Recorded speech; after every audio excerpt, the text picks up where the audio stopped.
सुनो, transportation algorithm में अब हम बताने चल रहे हैं कि अगर आपको, अब ध्यान दो, अब बताने चल रहे हैं कि अगर आपको न्यूमेरिकल दिया जाए तो आप उस न्यूमेरिकल को सॉल्व कैसे करेंगे। ठीक, तरीके क्या क्या होंगे, कौन कौन से मेथड इस्तेमाल किए जाएंगे और ऑप्टिमलिटी कैसे पता लगेगी कि मेरा आया हुआ solution optimal solution, best solution है या बेस्ट सॉल्यूशन नहीं है।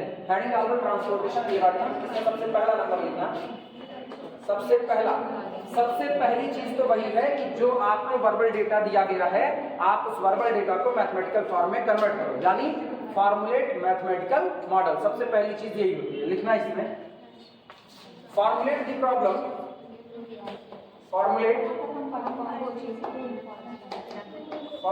The problem, formulate the problem and arrange the data and arrange the data in matrix form, in matrix form. सबसे पहला काम, आप दिए गए प्रॉब्लम को तैयार कीजिए और जो भी डेटा आपको दिया गया उस डेटा को आप मैट्रिक्स के फॉर्म में अरेंज कीजिए, व्यवस्थित कीजिए। मैट्रिक्स के फॉर्म वही जो अभी बनाए हुए थे, एक तरफ सप्लाई एक तरफ डिमांड, इधर आप टोटल सप्लाई लिखोगे, नीचे आप टोटल डिमांड लिखोगे। सबसे पहले ये वाली व्यवस्था अपने को तैयार करनी है। दूसरा लिखना सेकेंड, जब ये हो जाए, मतलब जब आपने दिए गए डेटा को मैथमेटिकल फॉर्म में कन्वर्ट कर लिया, मैट्रिक्स बना ली, अब आप सबसे पहले इनिशियल सॉल्यूशन निकालोगे, सबसे प्रारंभिक सॉल्यूशन जिसको कहा जाता है ना, प्रारंभिक आपका हल क्या निकलेगा इस दिए गए प्रॉब्लम का। तो इनिशियल सॉल्यूशन निकालने के लिए मेरे पास 3 मेथड होंगे, north west corner, least cost और वोगल्स अप्रॉक्सीमेशन। सबसे बेस्ट कौन है? वोगल्स है। अगर देखा जाए तो सबसे बेस्ट कौन है? वोगल्स। लेकिन जाहिर सी बात है अच्छी चीजों के लिए दाम भी ज्यादा चुकाना पड़ता है। तो नॉर्थ वेस्ट कॉर्नर हो गया, लीस्ट कॉस्ट मेथड हो गया, थोड़ा सा कम अच्छा है, इन बड़े आसानी से लग जाते हैं। सस्ती चीजें आप तुरंत खरीद लेते हो, लेकिन सस्ती चीजें टिकेंगी कितना, इस पे सोचने वाली बात है। तो ऐसा हो सकता है कि जब आप वोगल्स से लगाओ तो आपको कोई भी डिजेनरेसी मिलेगी ना, आपका सॉल्यूशन डिजेनरेट आएगा। डिजेनरेसी क्या है? सॉल्यूशन का डिजेनरेट होना मतलब रिक्वायर्ड नंबर ऑफ एलोकेशन का ना मिलना। मेरे को कितने एलोकेशन चाहिए? m + n - 1। अगर आपको ये नहीं मिल रहा तो आपका सॉल्यूशन डिजेनरेट हो गया है, ठीक, और आपको डिजेनरेसी मिल चुकी है। तो जब आप वोगल्स से लगाते हो तो ये पॉसिबल है कि आपको कोई डिजेनरेसी ना मिले, एक ही बार में आपका सॉल्यूशन आ जाए। लेकिन अगर आप लीस्ट कॉस्ट से लगाते हो नॉर्थ वेस्ट कॉर्नर से, तो ये पॉसिबिलिटी है कि आपको डिजेनरेसी मिल जाए। या ये भी हो सकता है अगर आपको तीनों में कोई डिजेनरेसी नहीं मिलती, मान लो एक प्रॉब्लम जैसे अभी मैंने जो लिखाई हुई है, इसी प्रॉब्लम को मैंने नॉर्थ वेस्ट से सॉल्व किया, इसी को लीस्ट कॉस्ट से किया और इसी को वोगल से किया, और तीनों से सॉल्व करने पर पहली बार में ही मुझको कोई डिजेनरेसी नहीं मिलती, बल्कि मुझको रो की संख्या कितनी है? 3, कॉलम कितने हैं? 4, और माइनस कर दो कितना? 4 3 7 1 कम 6। मेरे को तीनों ही मेथड में 6 एलोकेशन हर बार मिल रहे हैं। तो इसका मतलब मेरा सॉल्यूशन फीजिबल तो है ही है। फीजिबल होने में ये जरूरी नहीं है कि आपको शुरू के 2 मेथड बेस्ट सॉल्यूशन दे चुके हो, ऑप्टिमल दे चुके हो। ऐसा हो सकता है जब आपने लीस्ट कॉस्ट से लगाया तो लीस्ट कॉस्ट से आपका जो दाम आया वो 900 रुपए आया, जब आपने नॉर्थ वेस्ट कॉर्नर से लगाया तो आपका दाम 800 आया, लेकिन वोगल से आप लगाओगे तो सबसे बेस्ट सॉल्यूशन आपको दे दिया कितना? 600। मेरी कॉस्ट कैसी हो गई? मिनिमम 600। तो ये पॉसिबिलिटी है कि आप नॉर्थ वेस्ट कॉर्नर से लगाओ, लीस्ट कॉस्ट से लगाओ, तो आपको तुरंत का तुरंत मिनिमम सॉल्यूशन ना मिल पाए, जो आपको चाहिए ऑप्टिमम सॉल्यूशन ना मिल पाए। लेकिन वोगल्स में गारंटी है कि आपको ऐसा, गारंटी नहीं, वोगल्स में मैक्सिमम पॉसिबिलिटी है कि आपको ऐसा मिल सकता है। बाकी फेल तो वोगल्स भी होता है, डिजेनरेसी वहां भी आती है, ठीक, लिखना इसी बात को।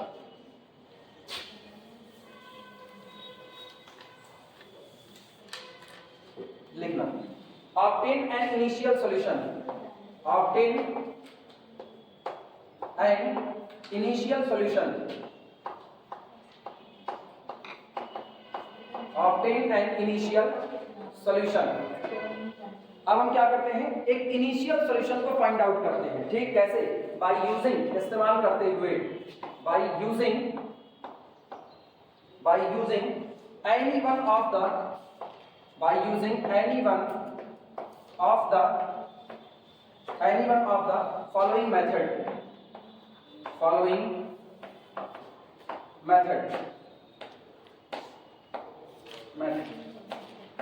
नीचे जो मेथड लिखे जा रहे हैं इनमें से किसी भी एक मेथड को इस्तेमाल करके सबसे पहले हम इनिशियल सॉल्यूशन को फाइंड आउट करते हैं। लिखना सबसे पहला है, स्टार करके लिख देना, ब्लैक पेन से लिखना, north west corner, north west corner method. North का मतलब ईस्ट वेस्ट नॉर्थ साउथ, याद है? नॉर्थ का मतलब उत्तर, वेस्ट का मतलब पश्चिम, तो वो उसकी डायरेक्शन पे है। जैसे ये सॉल्यूशन चलेगा ना, ये सॉल्यूशन ऐसे शुरू होता है यहाँ से और ऐसे ऐसे उतरता है नीचे की तरफ, तो इसीलिए इसको बोलते हैं नॉर्थ वेस्ट कॉर्नर मेथड बोलते हैं। ठीक, सेकंड। दूसरा है least cost method. Least cost method नामी का लीस्ट कॉस्ट, सबसे कम दाम जहां पर होगा। मेरे दिमाग में क्या आएगा? मेरे दिमाग में आएगा ना भैया, एक है S1 से D3 पर, S1 से सोचो D3 कहां से सामान खरीदता है? D3 सामान कहां से खरीद सकता है? S1 से खरीद सकता है, S2 से खरीद सकता है और S3 से खरीद सकता है।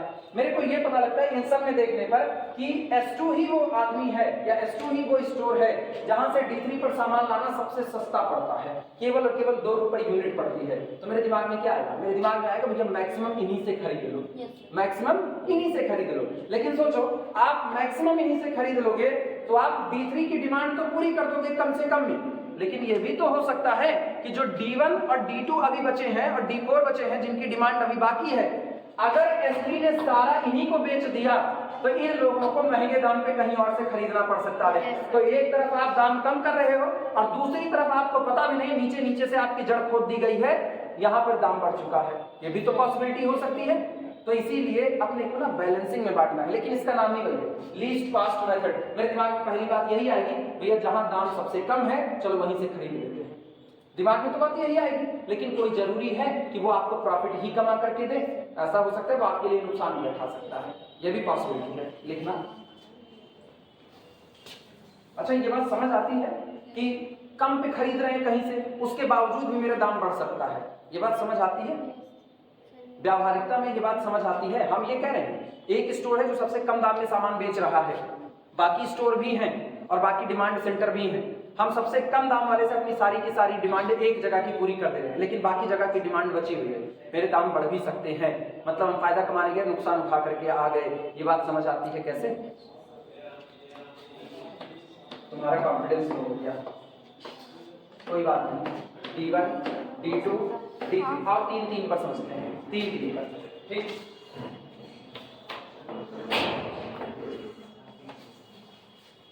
इसकी डिमांड मान लो है 15 की, इसकी डिमांड है 16 की और इसकी डिमांड है 18 की। ठीक, चलो ध्यान देना। मान लो S1 से D1 पर 1 यूनिट पहुंचाने का खर्च 1 रुपया है, S1 से D1 पर 1 यूनिट पहुंचाने का खर्च 1 रुपया है, और S1 से D2 पर 1 यूनिट पहुंचाने का खर्च 8 रुपया है, इसका 3 रुपया है, इसका 10 रुपया, इसका 15 रुपया, इसका 16 रुपया, इसका 2 रुपया, इसका 9 रुपया और इसका 12 रुपया। ये दाम आपने लगा दिया। ठीक, लीस्ट कॉस्ट सबसे पहले दिमाग में आएगा ना, जहां सबसे कम दाम दिखाई दे रहा है चलो उसी सबसे कम दाम वाले को एलोकेट कर देते हैं, सबसे पहले वहीं से सामान खरीद लेते हैं। तो मेरे दिमाग में भैया 1 रुपया सबसे कम है। ठीक, अच्छा इधर सप्लाई दे देते हैं, सप्लाई कितने की है?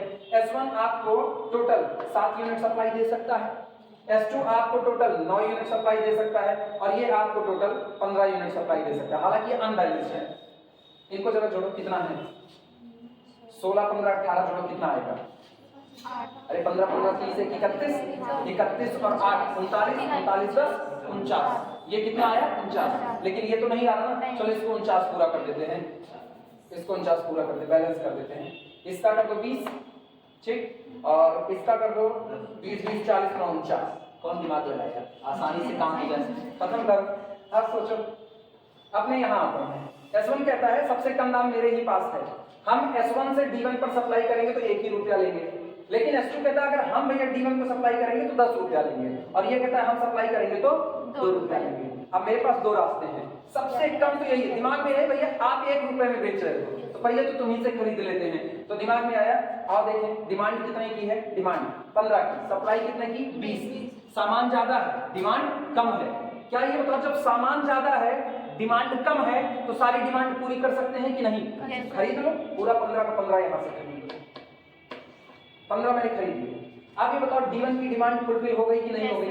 अब D1 कहीं से कुछ भी खरीद नहीं सकता है, बस यही मेरे लिए सबसे बड़ा ड्रॉबैक है।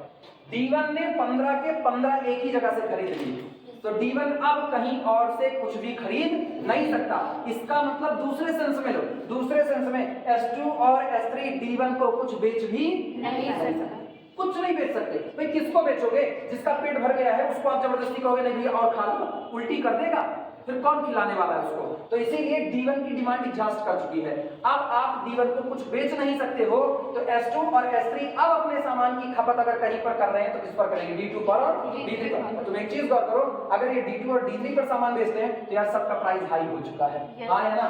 तो आप एक जगह पर प्राइस कम करने के चक्कर में इधर प्राइस ज्यादा कर चुके हो, अब आपको महंगे दामों में यही से खरीदनी पड़ेगी, हाँ या ना? तो ये गड़बड़ी हो सकती है कि आपको भले लग रहा था कि यार मैंने 15 सामान खरीदे, 15 ही रुपए मेरे को लगा, लेकिन आप गौर करना यहाँ अभी भी सप्लाई कितने की बची है? 5 की। मतलब S1 अभी भी अपना सामान बेचेगा, 5 तो उसके पास बचे हैं ना, किसको बेचेगा? यहाँ और यहाँ, इसके अलावा नहीं बेच सकता है। अब दिक्कत देखना, लेकिन ये डिमांड खत्म हो चुकी है, तो जब ये डिमांड खत्म हो गई तो आप इस कॉलम में कुछ भी एलोकेशन नहीं कर सकते हो। तो ये पूरा कॉलम फिलहाल तो आपके लिए डिलीट मान लिया गया, फिलहाल डिलीट मान लिया, क्योंकि वहां आप कुछ बेच नहीं सकते हो। अब आप अगली लीस्ट कॉस्ट खोजो, क्या है अगली लीस्ट कॉस्ट? 3, क्योंकि ये तो निकाला जा चुका। अब सोचो यहाँ एक जगह पर प्राइस कम हो सकता था, लेकिन वो बाहर हो गया कि नहीं हो गया? आपकी एक गलती की वजह से बाहर हुआ, और आपकी गलती यही थी, आपने 1 रुपया दे करके सारा सामान यहाँ से खरीद लिया है। दिक्कत आई कि नहीं? अब सोचो 2 रुपए में सामान खरीदा जा सकता था, लेकिन आप कितने में खरीद रहे हो? 1 रुपया बढ़ा करके खरीद रहे हो कि नहीं? अब सबसे कम ये हुआ, लेकिन सोचो 15 ऑलरेडी ले चुका है, 15 ऑलरेडी दे चुका है, तो कितना बचा है? 5। तो आप यहाँ 5 का 5 पूरा खरीद लोगे, 5 का 5 आपने पूरा खरीद लिया। क्या सप्लाई खत्म हो गई? जब सप्लाई खत्म हो गई तो अब S1 कुछ बेच नहीं सकता है, तो S1 भी बेचारा डिलीट हो गया। कुछ बेच ही नहीं सकते तो अब आपका मतलब क्या रह गया? वो भी डिलीट हो गया। अब आना, अब लीस्ट कॉस्ट बोलो, अब लीस्ट कॉस्ट 9। धीमे धीमे लीस्ट कॉस्ट तेजी से बढ़ रही है, पहले 1 रुपया थी, फिर 3 रुपया हुआ, अभी सीधा कितना हो गया? 9 रुपया हो गया। अब आप 9 रुपए पे आओगे तो आप कहोगे ये कहाँ बैठा है? ये D2 के पास है, तो D2 डिमांड कर रहा है कितने की? 16 की, लेकिन सोचो सप्लाई कितने की है? 9।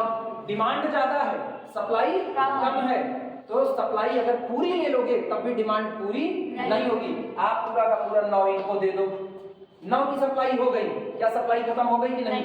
सप्लाई खत्म, तो ये रो पूरी खत्म।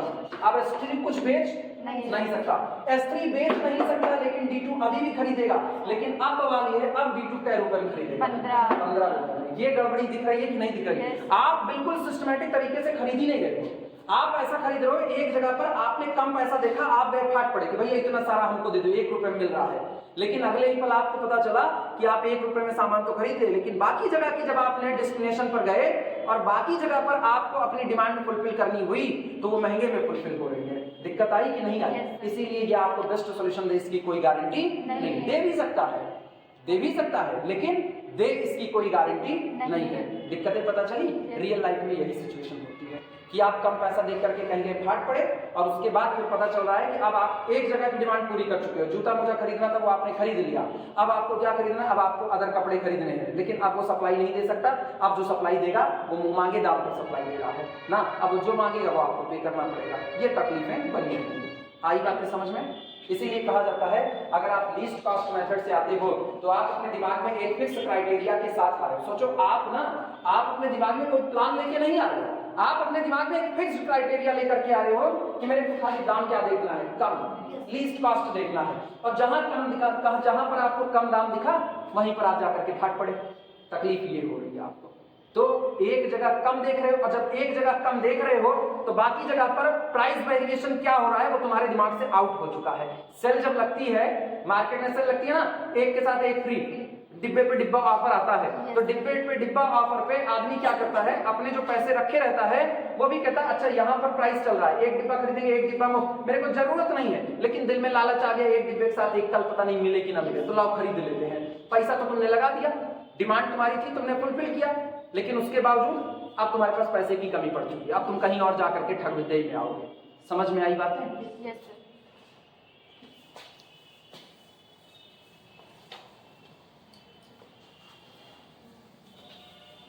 इसीलिए लीस्ट कास्ट मेथड को पढ़ते वक्त हम लोग इसको एक पुरानी कहानी से जोड़ते हैं। लीस्ट कास्ट मेथड को हम लोग एक कहावत से जोड़ते हैं, जहां गई दुल्हा रानी वहीं पड़ा पाथर पानी, इसको वहां जोड़ते हैं बात। अगला लिखना सबसे बेस्ट तो ये है वोगेल्स अप्रॉक्सीमेशन। हेडिंग डाल देना, हेडिंग नहीं है मतलब इसका नाम लिखना है वोगेल्स अप्रॉक्सीमेशन। वोगेल्स अप्रॉक्सीमेशन, वोगेल्स अप्रॉक्सीमेशन, या इसी का दूसरा नाम है और पेनाल्टी मेथड। और पेनाल्टी, पेनाल्टी का मतलब वही जो तुम समझते हो, पनिशमेंट, और पेनाल्टी मेथड। अब क्यों ये बेस्ट है, वो इसका नाम ही है पेनाल्टी मेथड। गलती करोगे तो मार पड़ेगी, तो इसका मतलब सीधी सी बात है आप गलती करना ही नहीं चाहोगे। मतलब आपको पहले से पता है कि कितना पनिशमेंट मिलेगा। पेनाल्टी मेथड में आपको पहले से पता होता है कि अगर आप चूक गए सही जगह पर एलोकेशन करने में तो आपका दाम इतना बढ़ घट जाएगा। तो पेनाल्टी आपको पता है कितना बर्डन आपको झेलना पड़ जाएगा, इसीलिए जब आपको पहले ही ये सारी बातें पता हैं तो आप गलत एलोकेशन करने वाले नहीं हो, तो आप सबसे सेफ इसी मेथड में रहते हो, वोगेल्स अप्रॉक्सीमेशन। हाँ, ये दोनों बहुत आसानी से रखते हैं, नॉर्थ वेस्ट लीस्ट कास्ट बहुत आसानी से रखते हैं, लेकिन जो आसानी से मिल जाए उसकी परवाह नहीं करनी चाहिए, वो तो अपने हाथ नहीं, वो लेना चाहिए। आसानी से मिली हुई चीजें बिल्कुल लेनी चाहिए, लेकिन परवाह नहीं करनी। आसानी से मिली चीज नहीं लेती कोई। अभी सुनो, सड़क पे अभी एक तो गेम थ्योरी आती है, इसी एलपीजी में गेम थ्योरी आती है। आप सोचो, लोग कहते हैं आसानी से मिली हुई चीजें नहीं लेते, नहीं, प्रोबेबिलिटी आती है ना, प्रायिकता, घटना के होने की संभावना। फिर आप क्या करते हो, फिर आप संभावना पे बात करते हो। आप सोच बच्ची, ये मेज हम यहाँ बीच में रख दें, या इसी डाइस को यहाँ बीच में रख दें, और उस तरफ मैंने दो जगह पर रुपये रख दिए हैं, एक तरफ 10 लाख रख दिया है। क्यों छोटे में बात करें, अपने बड़े बड़े में बात करते हैं। एक तरफ 10 लाख, एक तरफ 10 लाख, दोनों तरफ, या 2 लाख कम कर दिया उधर का, एक 10 लाख एक 2 लाख। अब मैंने सिस्टम बना दिया, इधर से जब जाओगे घूम करके तो गड़ासा चल रहा है, ठक ठक ठक ठक, अब तकरीबन रास्ते में 70 गड़ासे चल रहे हैं इधर से उधर तक, और पहुंच भी गए, मान लो पहुंच भी गए, तो जहां रुपया रखा है, जिस डिब्बे में रखा है, उस डिब्बे में 1 सेकंड में 400 बार ठक ठक ठक ठक गड़ासा गिर रहा है। 1 सेकंड में 400 बार वो लगातार गिर रहा है, ठीक। लेकिन हाँ, रिस्क उठाए तो 10 लाख रुपया मिलेगा, 10 लाख मिलेगा, कम नहीं, और फ्री में मिलेगा, कुछ चाहिए नहीं, बस जान देनी है। दूसरी तरफ से 2 लाख रुपया रखा हुआ है, वो 2 लाख भी आपको मिलेंगे। लेकिन आप सोचो इधर का सिस्टम क्या है, रास्ते में केवल 3 गड़ासा चलाया जा रहा है, बस 1 2 3, और अगर ये 3 पार करेगा, और तीनों का स्पीड तुमको बता रहे, तीनों का स्पीड बड़ा सीधा सा है, ये तीनों 15 सेकंड में एक बार गिरेंगे, 15 सेकंड में एक बार। मरने के चांस, प्रोबेबिलिटी किधर जाता है, किधर कम है, इधर ज्यादा है, दूसरी तरफ जाता है, इधर कम है। कोई भी बंदा 10 लाख की तरफ नहीं जाएगा, सब कहेंगे 2 लाख ले लो, 2 लाख का 10 लाख बना लेंगे। आसानी से कौन मिला, 10 लाख या 2 लाख? क्योंकि 10 लाख तो मिला ही नहीं ना, वो तो आपका धोखा था, वो खाली कहने की बात है। चल तीसरा लिखना अब, और नहीं तो क्या, गणित वालों की ये टेक्निक तो होती है। हाँ, इधर वाले से, अच्छा इधर से जाओ, उधर से ले लो, अरे ताली झूठे बजा दो। आगे की तो बात सुनो, ये कह रही है इधर से जाएंगे 10 लाख, टिप्पुआ के अंदर 1 सेकंड में 400 बार चल रहा है, 1 सेकंड में तुम 10 लाख निकाल पाओगे। वापस आओ, इसीलिए कहते हैं ना, जो भी सवाल जवाब होते हैं वो आपको बड़े ध्यान से सुनने चाहिए। ये नहीं कौवा कान लेके भाग गया आपको दौड़ा रहे हैं, ये नहीं होना चाहिए। सुनो, ट्रांसपोर्टेशन दिमाग में बैठाओ, तुमको रटना नहीं है ट्रांसपोर्टेशन एल्गोरिथम, शुरू से इसको दिमाग में बैठाते जाओ। सबसे पहला काम आप क्या करोगे, पहला काम आप ये करोगे, जो डेटा दिया है उसको मैथमेटिकल मॉडल में कन्वर्ट करोगे, एक काम हो गया। दूसरा काम आप क्या करोगे, जब आपने मैथमेटिकल मॉडल तैयार कर लिया तो आप इनिशियल सॉल्यूशन निकालने के लिए आगे बढ़ोगे। किससे निकालोगे, 3 में से कोई भी एक मेथड। अगर न्यूमेरिकल में कहा गया, एग्जाम में पेपर में कहा गया फला मेथड से ही निकालो, तो आप फला से ही निकालना, और नहीं कहा गया तो यार अपने मन के राजा, जिससे मन के उससे निकालेंगे। Least cost method, north west corner rule, और वोगेल्स अप्रॉक्सीमेशन मेथड। अब जब मेरे को इनिशियल सॉल्यूशन मिल गया तो इस इनिशियल सॉल्यूशन को चेक करेंगे कि क्या ये इनिशियल सॉल्यूशन मेरा फीजिबल है या नहीं है।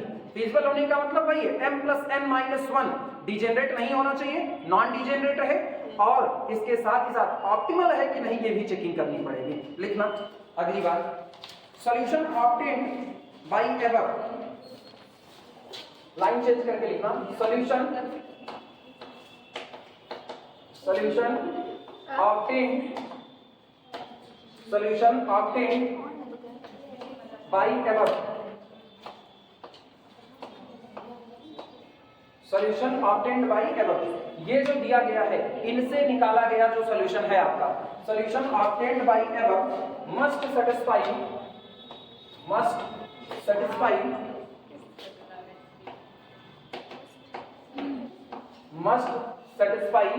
the following conditions,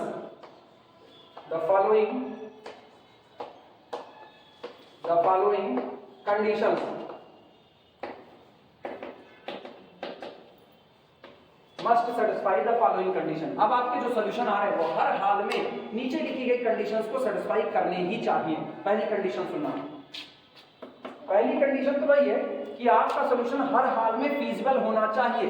जो असंभव है, बिल्कुल अनफीजिबल है, उसको लेकर के आप कोई ऑप्टिमम सॉल्यूशन निकाल नहीं सकते हो। तो पहली शर्त तो यही है, आपका सॉल्यूशन फीजिबल होना चाहिए। लिखना, the solution must be feasible, the solution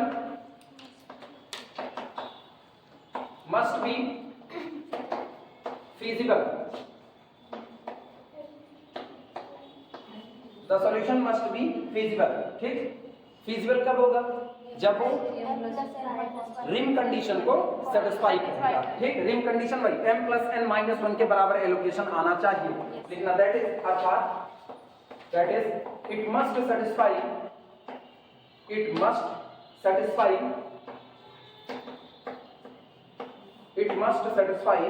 rim condition,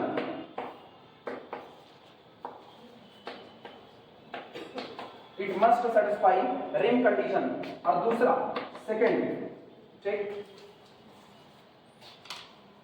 second number of allocation m+n-1। Rim condition क्या है? Total supply is equal to total demand, ये आपकी रिम कंडीशन है। और अगला क्या है? अगला है positive number of allocation m+n-1 होने चाहिए। लिख देना दूसरा, नंबर ऑफ पॉजिटिव एलोकेशन।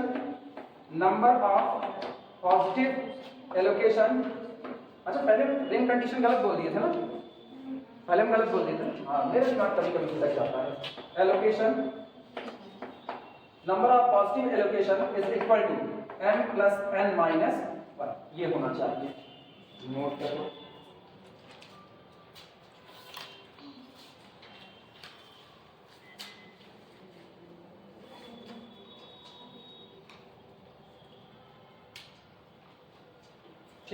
कोई भी सॉल्यूशन जो इन दोनों कंडीशंस को सेटिस्फाई करेगा उसको बोलते हैं नॉन डीजेनरेट, और जो इन दोनों में से किसी एक को भी वायलेट करेगा तो उसको बोलते हैं डीजेनरेट। ब्लैक पेन से लिखना इस बात को, ब्लैक पेन से लिखो। Any solution that satisfies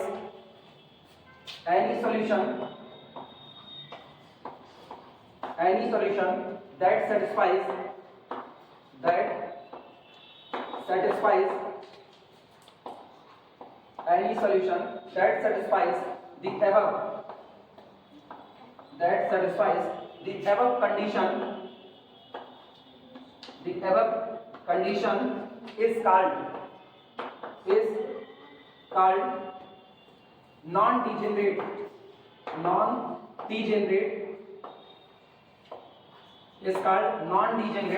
basic feasible solution, basic feasible solution। otherwise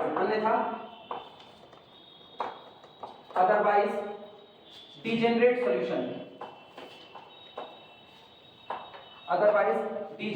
solution, अब भ्रष्टक कहलाता है, जिसने व्यवस्था ही तबाह कर दी।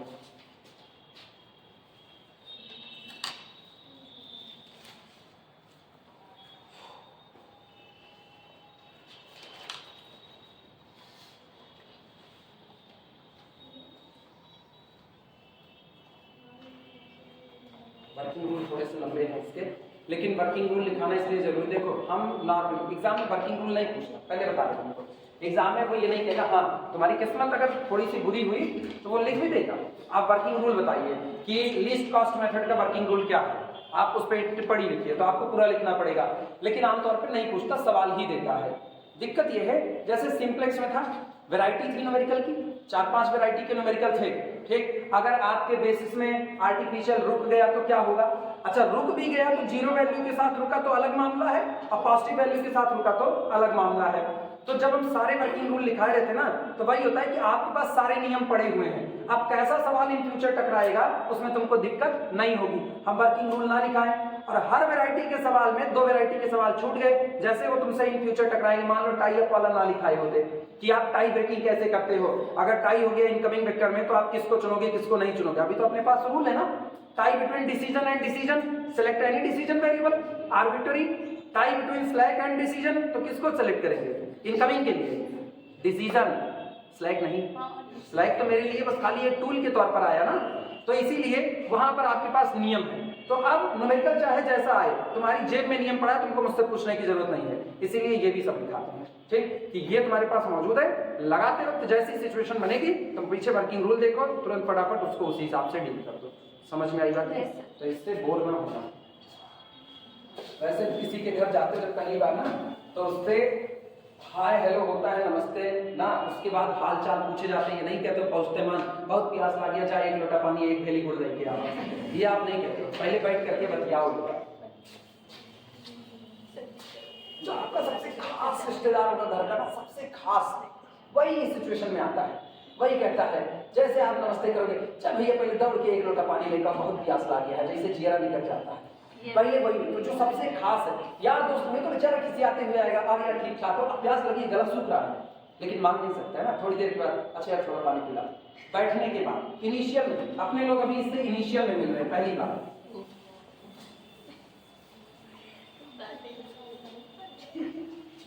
अब तुम लोग एक दूसरे के घर आओ जाओ ना, बिंदास बोल सकते हो, पानी लेकर के आओ, पहले बहुत पढ़ रहे अब और लिखना, 2 स्टेप हो गए, 2 स्टेप हुए ना, अरे बोल नहीं करो, तीसरा स्टेप लिखो, थर्ड, ठीक। तीसरा स्टेप सुनो, थर्ड स्टेप क्या है वो ध्यान दो। जब आपने सबसे पहले क्या किया, प्रॉब्लम फॉर्मेशन की। प्रॉब्लम फॉर्मेशन होने के बाद 3 मेथड आपके पास सजे पड़े, 3 में से किसी भी एक मेथड को उठा करके एक सॉल्यूशन निकाल लिया। सॉल्यूशन निकाल लिया तो सॉल्यूशन ऑप्टिमल है कि नहीं, अगला काम होगा ये चेक करना कि अब हम चेक करेंगे मेरे द्वारा निकाला गया सॉल्यूशन बेस्ट सॉल्यूशन बन पाया या बेस्ट नहीं बन पाया। लिखना है इसको, test the optimality of the solution, test the optimality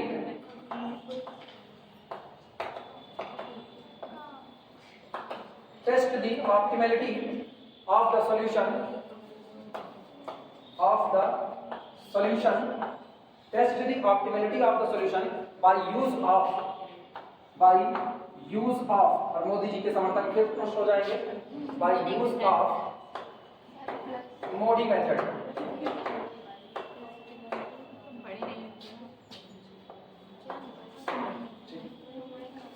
अब हम जो सॉल्यूशन आया है इसकी ऑप्टिमलिटी मतलब इसकी उत्कृष्टता को तय करेंगे कि क्या ये बेस्ट सॉल्यूशन बन पाया या नहीं बन पाया, और ये चेकिंग करने के लिए जिस मेथड का इस्तेमाल होगा उसका नाम है मोडी मेथड।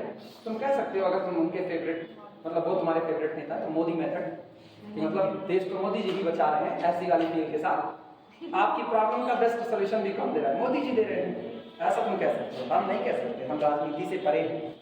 फिर लिखना इफ यदि। अब सुनो, जब आप चेकिंग करोगे तो 2 में से एक बात होगी। चेकिंग जैसे आपने की कि आपका सॉल्यूशन बेस्ट है कि नहीं, 2 में से एक बात, या तो आपका सॉल्यूशन बेस्ट होगा और या तो बेस्ट नहीं होगा। अगर आपका सॉल्यूशन बेस्ट है, काम रुक गया, वही मेरा बेस्ट सॉल्यूशन है, अब और कौन सा हाथी मारा दांत उखाड़ा वाला काम नहीं होने वाला। अगर आपका सॉल्यूशन बेस्ट नहीं है तो फिर अब आपको अपॉर्चुनिटी कॉस्ट निकालनी पड़ेगी। नाम क्या दे रहे हैं, अपॉर्चुनिटी कॉस्ट। अपॉर्चुनिटी एक संभावना, एक अपॉर्चुनिटी क्या है कि आपको एक मौका पे दिया जा रहा है कि आप अपने दाम को और कम कर सकते हो, तो अपॉर्चुनिटी कॉस्ट को निकालने का नियम अलग से होता है। वो जब बाद में हम तुमको उसको भी नहीं लिखाएंगे, अभी हम तुमको मोटे मोटे तौर पर रूल बता रहे हैं। पहले तो तुमको मैंने ये बताया प्रॉब्लम बनाई कैसे जाती है, हाँ या ना। प्रॉब्लम बनने के बाद फिर तुमको बता रहे हैं कि पूरे ट्रांसपोर्टेशन एल्गोरिथम में पूरे न्यूमेरिकल को आखिरी पड़ाव तक ले जाने में बीच रास्ते किस किस बात से गुजरोगे। प्रॉब्लम बनाना, प्रॉब्लम बनाने के बाद इनिशियल सॉल्यूशन निकालना, इनिशियल सॉल्यूशन निकालने के लिए 3 में से किसी भी एक मेथड का इस्तेमाल करना, एक बार इनिशियल सॉल्यूशन आ गया तो उसकी ऑप्टिमलिटी को चेक करना, ऑप्टिमलिटी चेक करने के लिए तरीका किसका इस्तेमाल होगा? मोडी मेथड का। मोडी मेथड लगाने के बाद अगर वो बेस्ट सॉल्यूशन है तो काम रुक जाएगा, अगर वो बेस्ट नहीं है तो उसको बेस्ट बनाने के लिए कुछ मॉडिफिकेशन जो हो सकते हैं वो किए जाएंगे। आई बात समझ में? अब ये मॉडिफिकेशन कैसे होंगे वो हम अभी नहीं बताएंगे, वो जब हम तुमको लिखाने लगेंगे ऑप्टिमलिटी क्राइटेरिया कैसे चेक किया जाता है तो उस वक्त हम करवाएंगे। पहले हम तुमको इनिशियल सॉल्यूशन निकालना बताएंगे। आई बात समझ में? रूल से लाद नहीं देंगे, रूल टुकड़े में बांट रहे हैं। ये इंट्रो चल रहा है, लिखना इफ यानी current solution is optimal, if current solution is optimal, if current solution is optimal then stop, तब काम रोक दीजिए, अदरवाइज अन्यथा भागते रहिए, अदरवाइज डिटरमाइन नहीं, ये ना लिखा भागते रहिए, determine, otherwise determine a new improved, otherwise a new improved solution, otherwise determine a new improved solution। या फिर अगर ये ऑप्टिमल नहीं है तो आप एक और सुधरा हुआ सॉल्यूशन, इंप्रूव्ड मतलब जिसमें सुधार हो चुका है, आप वो सॉल्यूशन निकालिए और वो आपका बेस्ट सॉल्यूशन बन सकता है। कंफर्म नहीं है, उसको भी निकालने के बाद ऑप्टिमलिटी चेक करनी पड़ेगी। जब तक ऑप्टिमलिटी क्राइटेरिया पूरा नहीं हो जाता है तब तक आप उसको बेस्ट सॉल्यूशन का तमगा नहीं दे सकते हो। आई बातें समझ में? लिखना। चौथा इस तीसरे स्टेप को रिपीट करते रहो। ये जो तीसरा स्टेप है, तीसरा स्टेप क्या है? सॉल्यूशन इंप्रूव्ड करना पड़ेगा। तो बार बार आप अपने सॉल्यूशन को इंप्रूव्ड कीजिए। कब तक? अनटिल, जब तक कि आपका ऑप्टिमल सॉल्यूशन अराइव नहीं हो जाता है। लिखना इसी बात को। Repeat step 3, repeat step 3, repeat step 3 until, जब तक कि, until an optimal solution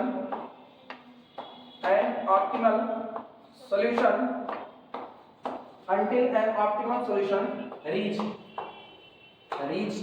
जब तक कि आपको एक ऑप्टिमल सॉल्यूशन ना मिल जाए। ठीक, यही इतना ट्रांसपोर्टेशन एल्गोरिथम का रूल है। अब पहला इनिशियल सॉल्यूशन निकालने का मेथड, लीस्ट कॉस्ट या नॉर्थ वेस्ट कॉर्नर। पहले इसी को बताते हैं, इतना नोट करिए सब आगे चलेगा।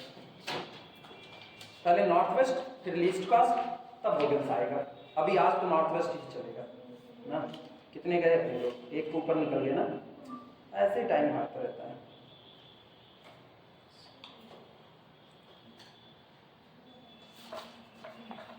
कोई नहीं, हो जाए तो बताइए, पूरा मिटाएगा। सबका हो गया? हेडिंग डालो, north west corner method, north west corner method. मजा आएगा लगाने में, ऐसा नहीं बस खाली तुमको पढ़ने में इंटरेस्ट बनाना पड़ेगा थोड़ा सा। हम तुमको सवाल लग रहा है, घर जाकर के एक आध सवाल अपना भी लगाना तो तुम्हारा इंटरेस्ट आएगा। अब हम ही जितना लगा रहे हैं भाई, तुम बार बार पढ़ रहे हो तो कोई इंटरेस्ट नहीं आएगा। फिर तुम्हारे मन में आएगा ना, यही तो है, अभी अभी तो पढ़े हुए थे, फिर ऐसे पन्ना पलट दोगे। खुद कलम चलाओगे ना तो उसका एक अलग मजा होता है।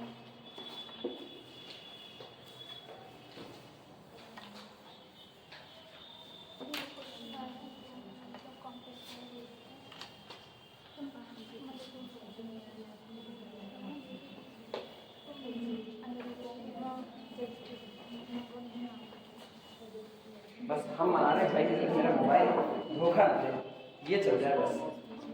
78% बैटरी थी, चल जाएगा, 2.5 घंटा हो जाएगा। हेडिंग डालें, नॉर्थ वेस्ट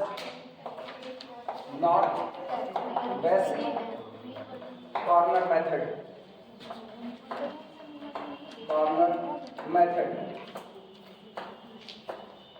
अब भैया सुनो, बार बार इसको लिखना पड़ेगा ना। Apply north west corner, apply north west corner. चलो इसका शॉर्ट फॉर्म तैयार कर लेते हैं, इसकी दुनिया है NWCM। चाहे तुम लिखो NWCM, चाहे लिखो NWCR, north west corner rule, वो तुम्हारे ऊपर है, तुम क्या लिखते हो। NWCM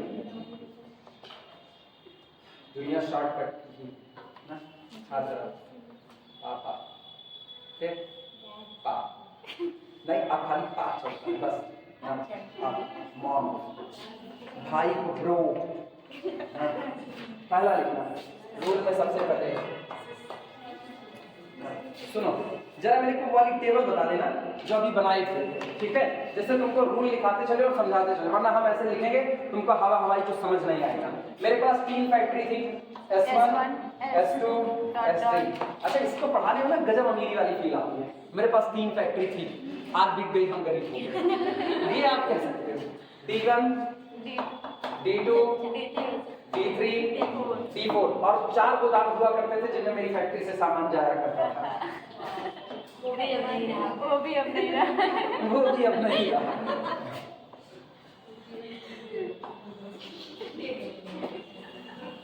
लोगों की मुझसे कुछ एक्सपेक्टेशन होती थी, डिमांड होती थी, वो मुझसे मांगते थे डिमांड। इन 100 में मांगते थे वो भी। फिर हम लोगों को सामान सप्लाई करते थे, सप्लाई वो भी 100 में करते थे, ठीक? ऐसा याद करो जैसे बस कभी तुम लोग फैक्ट्री चलाते थे और उस फैक्ट्री में ऐसे ऐसे सामान बिका करते थे, तो तुमको ये सामान अच्छा एक्चुअली होता क्या है ना, मैथ की दुनिया में बड़ी सीधी सी बात है। किसी सब्जेक्ट को पढ़े वो सब्जेक्ट अपना अपना लगना चाहिए। अपने को लोग अक्सर ज्यादा पसंद करते हैं। दूसरे के घर में गाड़ी आई 4 चक्का का, हमको बैठने देंगे, आज हम का करेंगे?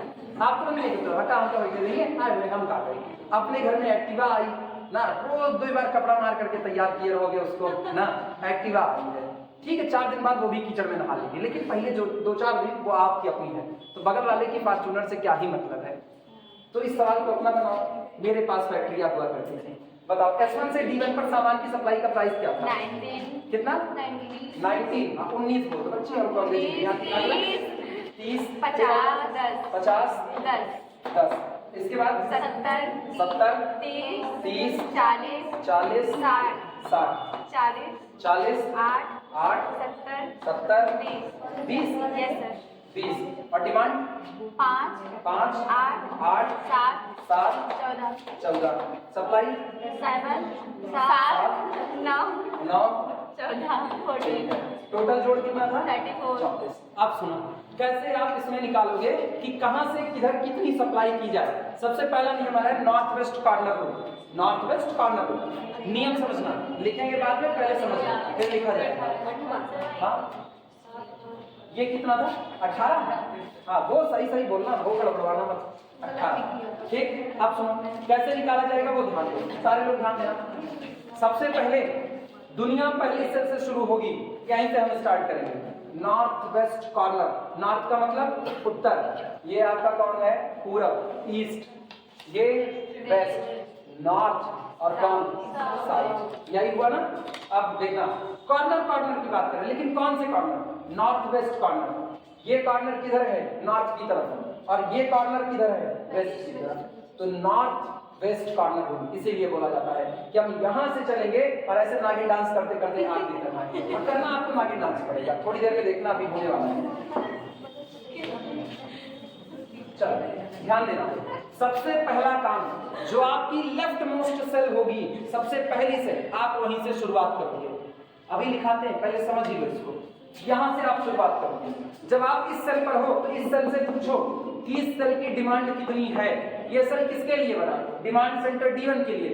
D1 कहता है चाहे यहां से चाहे यहां से चाहे यहां से कहीं से भी आप डिमांड पूरी कर दीजिए, लेकिन मेरी डिमांड पूरी करनी है। और D1 की डिमांड कितनी है? 5 की। तो यानी इस सेल में डिमांड कितने की हो रही है? 5 की। लेकिन सप्लाई कितने की हो रही है? 7 की। सप्लाई ज्यादा है, डिमांड कम है। दोनों में जो मिनिमा है वो कौन है? डिमांड या सप्लाई? डिमांड। तो आप पूरी डिमांड फुलफिल कर सकते हो। आप 5 का 5 इसको दे दो, 5 का 5 एलोकेशन इधर हो गया।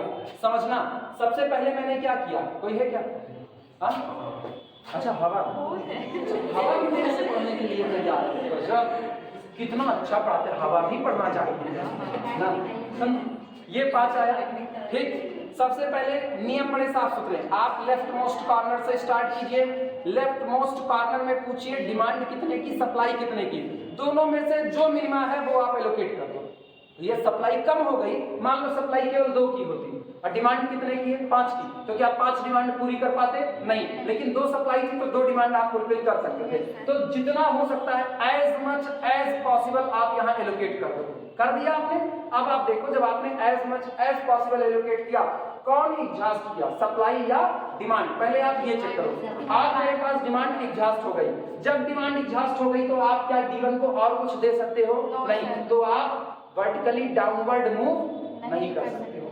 अगर डिमांड बची होती तो हम वर्टिकली डाउनवर्ड मूव कर सकते थे, हाँ या ना? लेकिन डिमांड ही नहीं बची तो D1 को अब कुछ मिलने वाला नहीं है। फिर सुनना, क्या सप्लाई बची है कि नहीं बची है? S1 के पास सप्लाई बची है, यानी अभी S1 और सामान बेच सकता है। तो आप कहां मूव करो? हॉरिजॉन्टली मूव करो।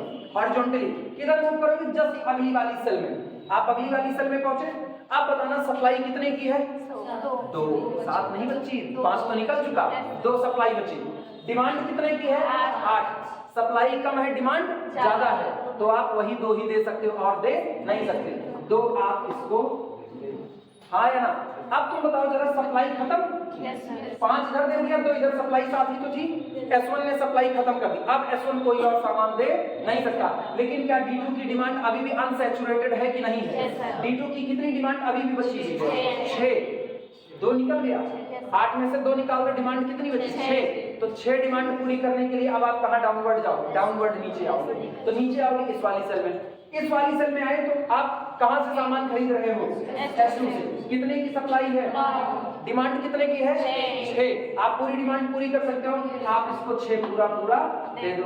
दे दिया। अब जरा जोड़ो, 6 2 8। क्या डिमांड खत्म हो गई? डिमांड खत्म, तो अब आप नीचे नहीं जा सकते। लेकिन क्या सप्लाई बची है? कितने की बची है? 3 की बची है। तो आप किधर चलोगे? हॉरिजॉन्टली सामने की तरफ चलोगे। यहाँ आओ, यहाँ पर बोला डिमांड कितने की? 7 की। सप्लाई कितने की? 3 की। क्या दे सकते हो, सप्लाई या डिमांड पूरी कर सकते हो? सप्लाई। तो इधर मैंने कितना दे दिया? 3। ये बताओ 6 3 9, सप्लाई खत्म हो गई, तो अब आप सामने नहीं जा सकते हो। क्लियर हुआ? तो आप नीचे, डिमांड कितने की थी? 7। आप कितने की बची? 4 की बची। तो नीचे आओ। तो अब डिमांड कितने की? डिमांड 4 की। सप्लाई कितने की? 18 की। 4 तो दे सकते हैं ना, इसको 4 पूरा पूरा दे दो। अब नीचे तो जाना है नहीं, नीचे तो डिमांड लिखी है, तो कहाँ बचे? यहाँ। जो बचा सब इसको दे दो, उतना चाहिए ही। बताना, 18 से 4 निकल गया, 14 ही बचा। 14 सप्लाई हुई, 14 डिमांड हुई। 14 का 14 पूरा इसको हो गया। वाह, ये कर सकते हैं। आया, जरा गिनो कितने एलोकेशन आए? 1 2 3 4 5 6। रो की संख्या कितनी? 3। कॉलम कितने? 4 4 3 7। 1 कम 6। फीजिबल है, फीजिबल है। ये रहा आपका एलोकेशन। तरीका समझ में आया? यही सारी बात हम लिखने चल रहे वर्किंग रूल में, यही वर्किंग रूल में लिखने चल रहे। लिखे हैं? अगर ये आया तो अच्छी बात है। लिखना सबसे पहला वो ये वाह वाली जो बात है। कांतारा मूवी किसी ने देखी है? कांतारा। ये तुम लोग देखते क्या हो? फिर कोट पठान मूवी मेन देखते शांत।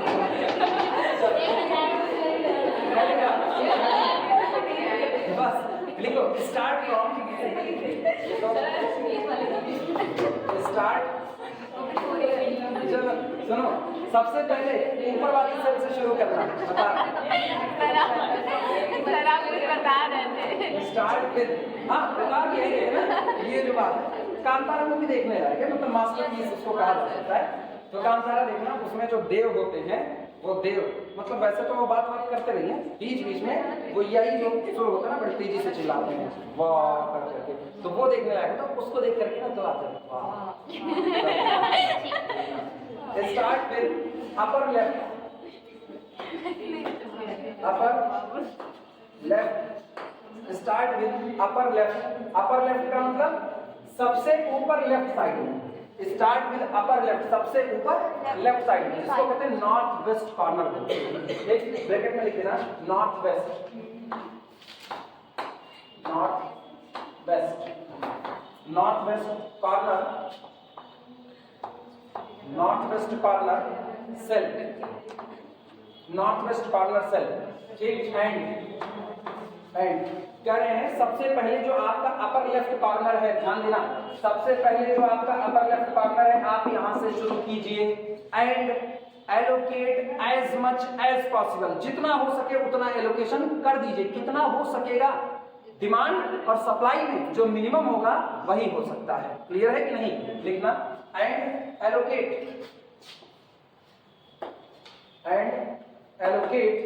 as much as possible, as much as possible,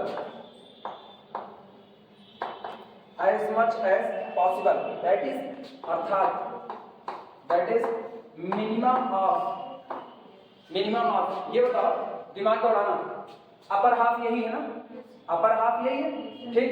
अब यहाँ पर ये D1 है, D1 की डिमांड क्या लिखी जाती है, A1, D1 की डिमांड क्या लिखी जाती है, A1, और S1 के पास हो तो S1 की सप्लाई क्या, नहीं सॉरी, S1 की सप्लाई लिखी जाती है A1 और डिमांड लिखी जाती है B1।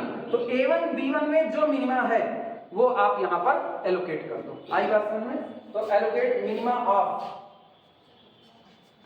A1, B1। अब याद रखना A1 सप्लाई के लिए, पहले आप सप्लाई लिखो, फिर क्या लिखोगे, डिमांड। लोग डिमांड पहले नहीं देखते हैं, पहले सप्लाई देखते हैं।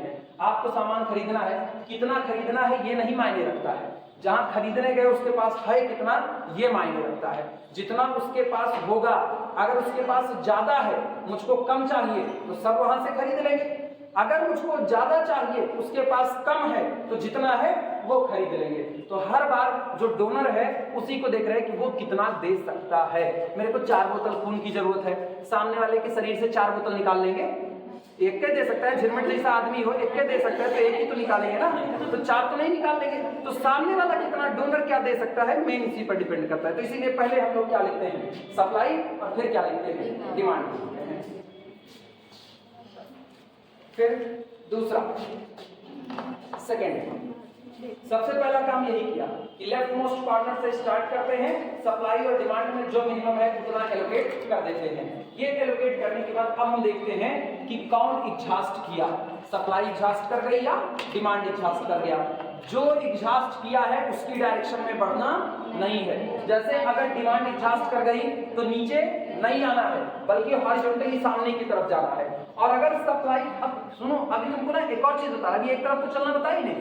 हो सकता है डिमांड 5 की रही हो, सप्लाई 5 की रही हो, सप्लाई डिमांड इकट्ठे एग्जॉस्ट कर जाए, तो दोनों तरफ नहीं चल सकते, ना तो नीचे ना तो उधर, तो कहां चलोगे, डायगोनली, तब डायगोनली आओ।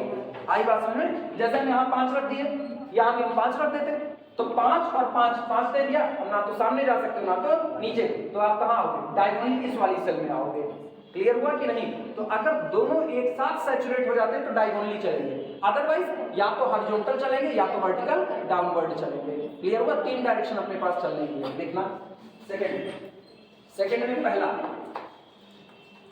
After allocation in step 1, after allocation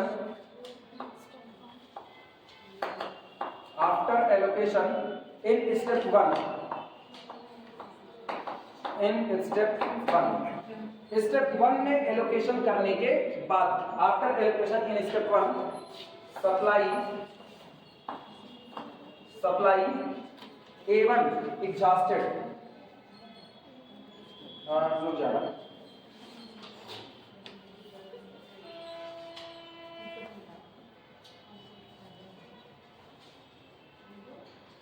if लगा तो ज्यादा अच्छा लगेगा। After allocation in step 1, if यदि supply A1 exhausted, if supply A1 exhausted, if supply A1 exhausted, supply A1 is exhausted, comma, move vertically downward, move vertically downward, या move vertically down to cell 2-1, to cell 2-1, ठीक। कह रहे हैं after allocation in step 1, पहले step में allocate करने के बाद इफ सप्लाई A1 एग्जॉस्ट, अगर सप्लाई A1 क्या हो जाती है, एग्जॉस्ट कर जाती है, move vertically down to the cell 21, आप सेल नंबर 21 में जाइए, लेकिन आप कब जा सकते हो, जब डिमांड बचा हो।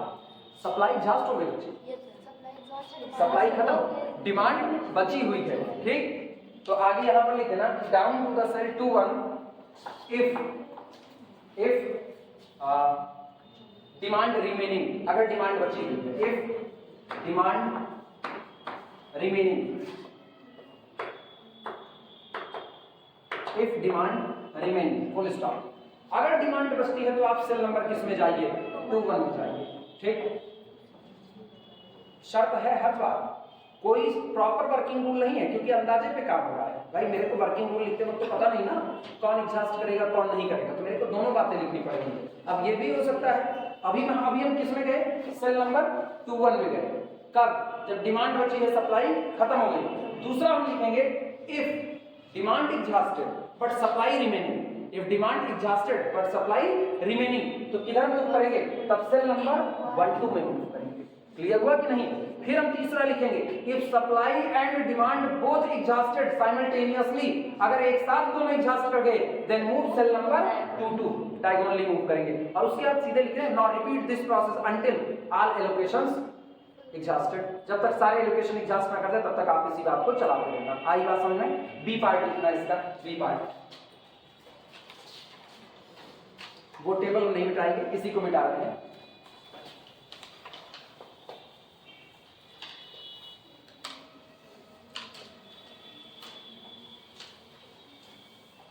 बी पार्ट में लिखना if after allocation in step 1, B part, if after allocation, if after allocation, परेशान ना हो, दिमाग में जितनी कंफ्यूजन है सब दूर करेंगे, अभी बिल्कुल टेंशन ना लो ना। अभी तो खाली वर्किंग रूल लिखा जाता है, वर्किंग रूल जब लिखा जाता है तो आपके दिमाग में सवाल पर्टिकुलर कोई चल रहा होता है, और जब सवाल उठेगा तो हर वैरायटी के उठेंगे, वो बेसिक आई एम एक्सपीरियंस, ऐसा थोड़ी हो सकता है ना। If after allocation in step 1, in step 1 demand B1, demand B1 saturated, demand B1 saturated but supply remaining, but supply remaining, but supply remaining। अगर ऐसा हो कि आप जैसे यहाँ पर एलोकेट करो, यहाँ एलोकेट करते, गौर करो ये वाला केस मेरा था, यहाँ एलोकेट करते ही डिमांड एग्जॉस्ट कर गई, लेकिन सप्लाई बची हुई थी, कितने की, 2 की, तो हम किधर मूव किए, सेल नंबर 21 में मूव किए। क्लियर हुआ कि नहीं, ठीक। देन मूव, हाँ सेल नंबर 12 में मूव किए, फर्स्ट और सेकंड पार्ट। कुछ और बोले थे क्या, 21 बोले थे, मेरी गलती, वापस लेते हैं अपने शब्दों को, मेरे शब्द कहाँ है, वापस। देन रिमेनिंग,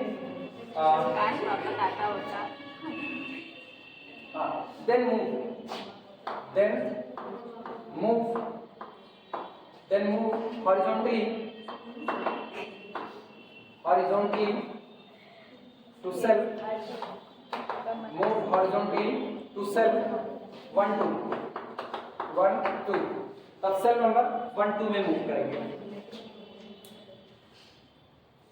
ठीक। अच्छा 1 2 में मूव करेंगे तो स्टेप 1 को फिर से लगाएंगे। स्टेप 1 क्या है, डिमांड, स्टेप 1 क्या है, डिमांड और सप्लाई में जो मिनिमम है वो एलोकेट करना, यही तो है। तो आगे लिख देना मूव टू द सेल 1 2, ये इतना हुआ, मूव टू सेल 1 2। इसके बाद आगे लिख दो and apply step 1 again, and apply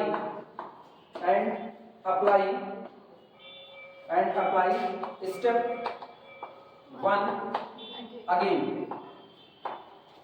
apply step 1 again. Step 1 को फिर से लगाते हैं, किसके लिए, नेक्स्ट एलोकेशन के लिए, for next allocation. Apply step 1 again for next allocation, for next allocation. एक कुछ नहीं है ना, बोझ मत लेना इसका दिमाग पे, बच्चे वाला काम है पूरे तरीके से ना।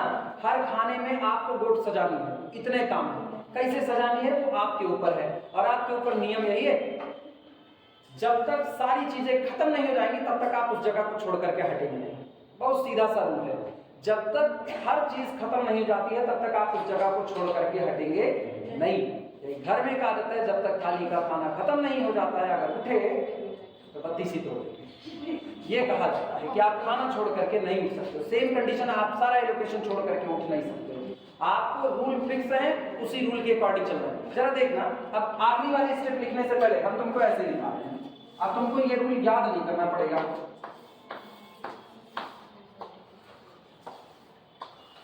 चलो ध्यान देना, मान लो हम यहाँ पर खड़े हैं, यहाँ खड़े तो मेरी निगाह यहाँ से दो जगह पर जाएगी, एक यहाँ और एक यहाँ। यहाँ क्या लिखा गया है? डिमांड। यहाँ क्या लिखी गई है? सप्लाई। ठीक, आप सोचो, मेरी निगाह सबसे पहले अपने डिमांड पर आई। मेरी डिमांड कितने की है? मेरी डिमांड से दुनिया को कोई फर्क नहीं पड़ता, दुनिया सप्लाई तो वही करेगी ना जो उसके पास है। तो हम देखेंगे किसकी तरफ? सप्लाई की तरफ। और अब चुनेंगे इन दोनों में से हम कितना पूरा कर सकते हैं। अगर मेरी डिमांड 18 की है और सप्लाई 20 की हो रही है, तो क्या 18 की 18 डिमांड सैचुरेट की जा सकती है कि नहीं की जा सकती? तो 18 का 18 मिल जाएगा। लेकिन अगर मामला उल्टा है, डिमांड 20 की है और सप्लाई केवल कितने की है? 18 की, तो मेरी डिमांड फुलफिल नहीं होगी, लेकिन 18 के 18 तो मुझको मिलेंगे कि नहीं मिलेंगे। तो इसका मतलब नेक्स्ट स्टेप में मेरे चलने की जो भी डायरेक्शन है वो डिपेंड करेगी कि कौन एग्जॉस्ट किया, डिमांड या सप्लाई। अगर मैंने यहाँ पर एलोकेशन किया, यहाँ दिमाग बढ़ाना, यहाँ और यहाँ, इन दोनों में से जो मिनिमम होगा वो यहाँ पर चढ़ा दिया जाएगा। हाँ यार, अब दोनों में से कोई एक ही मिनिमम हो सकता है, हो सकता है दोनों बराबर हो, दोनों ही मिनिमम हो। मान लो थोड़ी देर के लिए ये मिनिमम है, मैंने यहाँ एलोकेट कर दिया, सप्लाई बची हुई है, सप्लाई बची है तो उसको खत्म करना है, तो हम किधर जाएंगे? उसी सप्लाई की डायरेक्शन में जाएंगे। ठीक, तो हम अगली वाली सेल में पहुंचेंगे। लेकिन अगर डिमांड बच गई और सप्लाई खत्म हो गई तो नीचे जाएंगे। और ऑब्वियस सी बात है, डिमांड और सप्लाई में या तो दोनों खत्म हो जाएंगे या तो कोई एक खत्म होगा, निश्चित तौर पर होगा यही। डिमांड और सप्लाई में या तो दोनों इकट्ठे खत्म हो जाएंगे। भाई दोनों बराबर कर दो, 5 की डिमांड 5 की सप्लाई, इकट्ठे एग्जॉस्ट कर गया। लेकिन अगर ये दोनों बराबर ना हुए तो सोचना, अगर दोनों बराबर ना हुए तो डिमांड कम होगी, सप्लाई ज्यादा होगी, तो कौन खत्म होगा? डिमांड। डिमांड ज्यादा होगी, सप्लाई कम होगी, तो कौन खत्म होगा? सप्लाई। डार्विनवाद का सिद्धांत लगाओ, जंगल में वही प्रजाति जिंदा रहेगी जिसमें लड़ने का मादा होगा। तो जो मिनिमा है वो खत्म हो जाएगा, जो मैक्सिमा है वो बच जाएगा, और दोनों मिनिमम है तो दोनों खत्म हो जाएंगे। तब आपको डायगोनली आना पड़ेगा। आई बात समझ में? बस चलने की डायरेक्शन, दोनों एग्जॉस्ट कर गए तो यहाँ उधर आओ, और यहाँ भी वही नियम फॉलो करोगे। इनको देखोगे और इनको देखोगे, मतलब यहाँ डिमांड कितने की, यहाँ सप्लाई। एलोकेट करने के बाद अगर डिमांड बची है तो नीचे आओगे क्योंकि सप्लाई तो खत्म, और अगर एलोकेट करने के बाद डिमांड खत्म, सप्लाई बची है तो इसमें जाओगे। क्लियर हुआ कि नहीं? अब तुम गौर करो, आप सीढ़ी पे ही तो चल रहे हो, या तो आप नीचे आ रहे हो, या तो आप यहाँ जा रहे हो, या तो आप यहाँ जा रहे हो, फिर यहाँ ऐसे ऐसे आप आ रहे हो, इसी तरीके से आप चलो। ठीक, या तो सीधे गिर रहे हो, इसके अलावा कोई और रास्ता नहीं है। थर्ड लिख लेना, C part. C third, if supply A1 and demand B1 exhausted simultaneously, C part लिखो। C, if supply A1 and demand B1, if supply, अभी हम केवल एक ही सेल में बात कर रहे हैं, केवल एक सेल में, बाकी सेल के लिए हम कहेंगे repeat this process. if supply A1 and demand, if supply A1 and demand B1 exhausted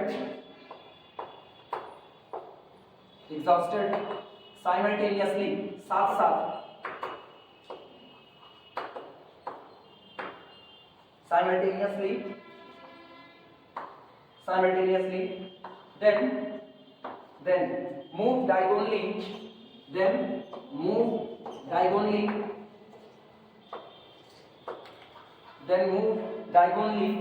to the cell 22, to the cell 22। तब आप डायगोनली कहाँ मूव कर जाइए? सेल नंबर 22 में मूव कर जाइए। इस प्रोसेस को हम तब तक करेंगे जब तक कि सारी डिमांड, सारी सप्लाई एग्जॉस्ट ना कर जाए। वो मेरा तीसरा स्टेप होगा। सीखोगे? नहीं। लिखो रुके। इसके बाद थर्ड आखिरी, फिर आते हैं सवाल लगाते हैं।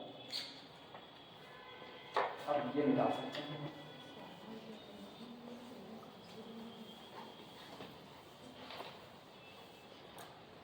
लिखना तीसरे में continue the procedure, continue the procedure. Third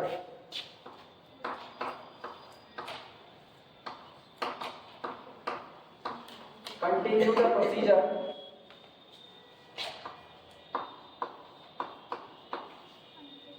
continue the procedure step by step, step by step, continue the procedure step by step till an allocation is made, till an allocation, till an allocation is made, an allocation is made in the southeast corner, in the southeast, in the southeast corner, in the southeast corner cell। जब तक कि south east corner cell मतलब वो सबसे नीचे वाली cell है, left most से स्टार्ट करेंगे और राइट मोस्ट लोवेस्ट वाले में जाएंगे। जब तक ये पूरा एलोकेशन खत्म नहीं होता तब तक आप लगातार यही काम करते रहोगे, बस और कोई वर्किंग रूल नहीं है। अब चल रहे तुरंत न्यूमेरिकल लगाने, यही पहला वाला न्यूमेरिकल सॉल्व करेंगे, हो जाए तो बताइए। चलिए देखा जाए फिर कल कौन सा दिन है? कल मंगलवार। कल मंगलवार है, आज सोमवार है। Yes sir. अरे वाह, आज सोमवार तो कल भी हम लोग ऐसे ही मिलेंगे ना? Yes, sir. कल भी हम लोग इसी तरीके से पढ़ लेंगे, 2 दिन हो जाएंगे। हम भूल गए, हमको लगा आज मंगलवार है।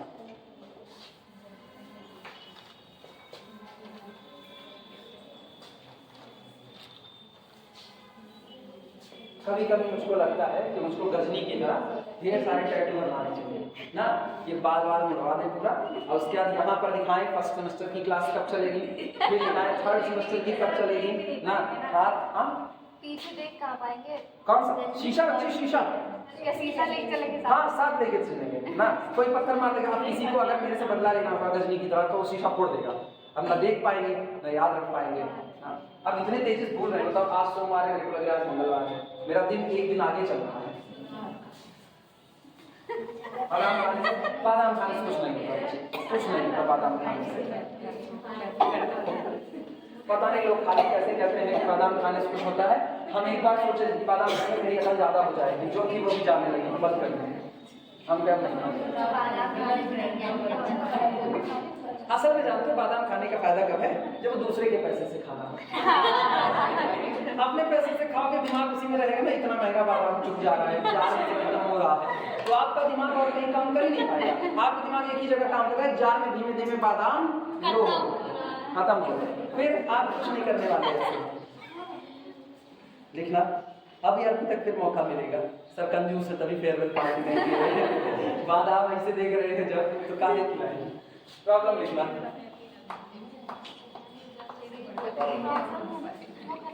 पक्का मेरे हाथ में नहीं, मेरे हाथ में काम अभी दे देते तुरंत, मेरे हाथ में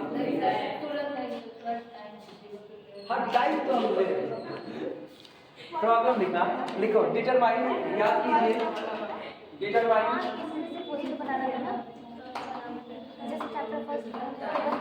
determine an initial basic physical solution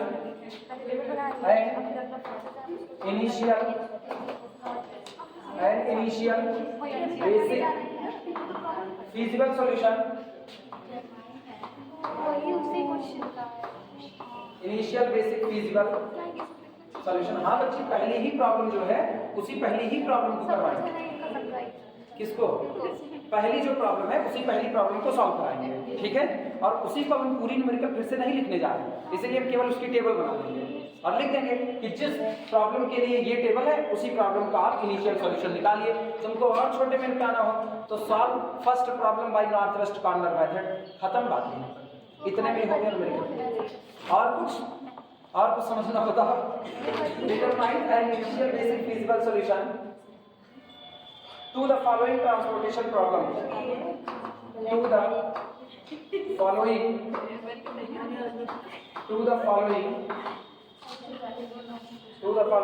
transportation problem,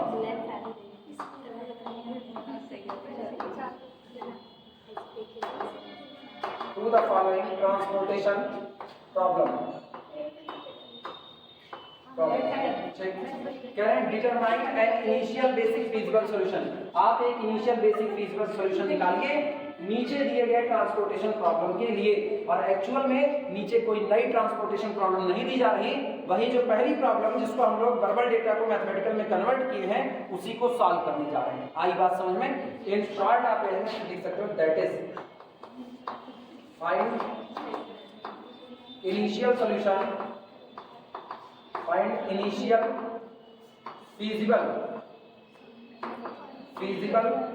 solution for problem 1।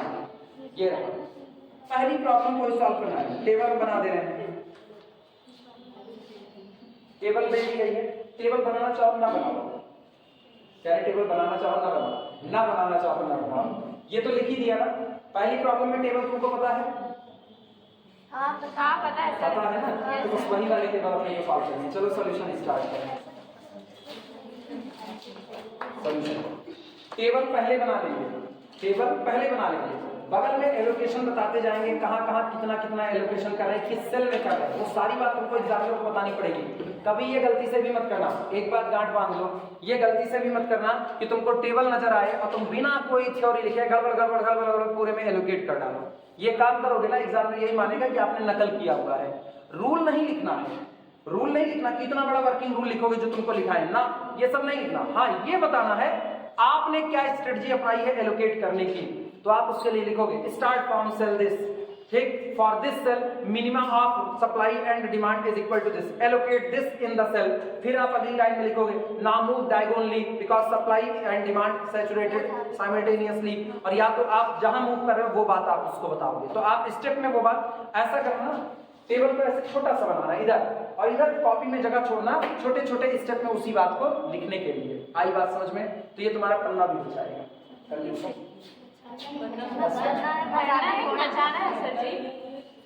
को मिलेगा और तो कॉपी देंगे नहीं, एग्जाम के लिए बता दें, खर्चा कर देना, एक पन्ने में एक लाइन लिखना, S1 S2 S3 और यहाँ पर है डिमांड। हाँ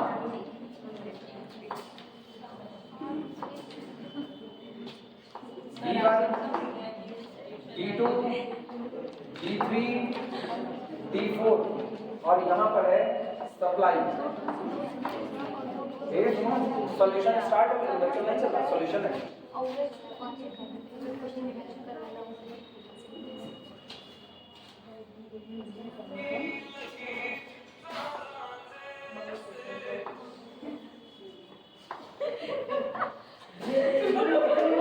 आवाज में कौन गा?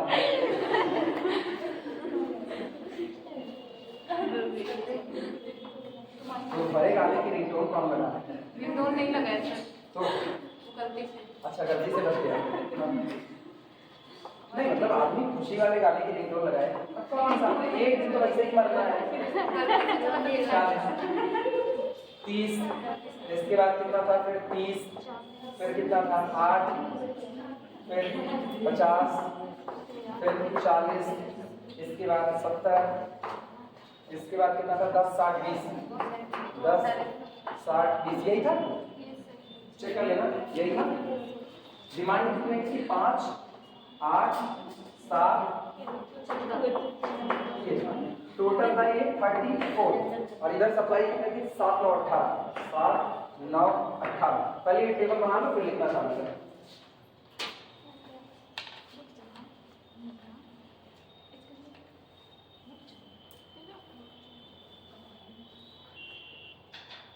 बायो क्लास नहीं चल रही क्या?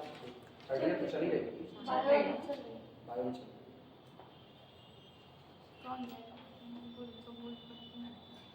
कभी कभी होता है, बायो में मैथ पढ़ते हैं।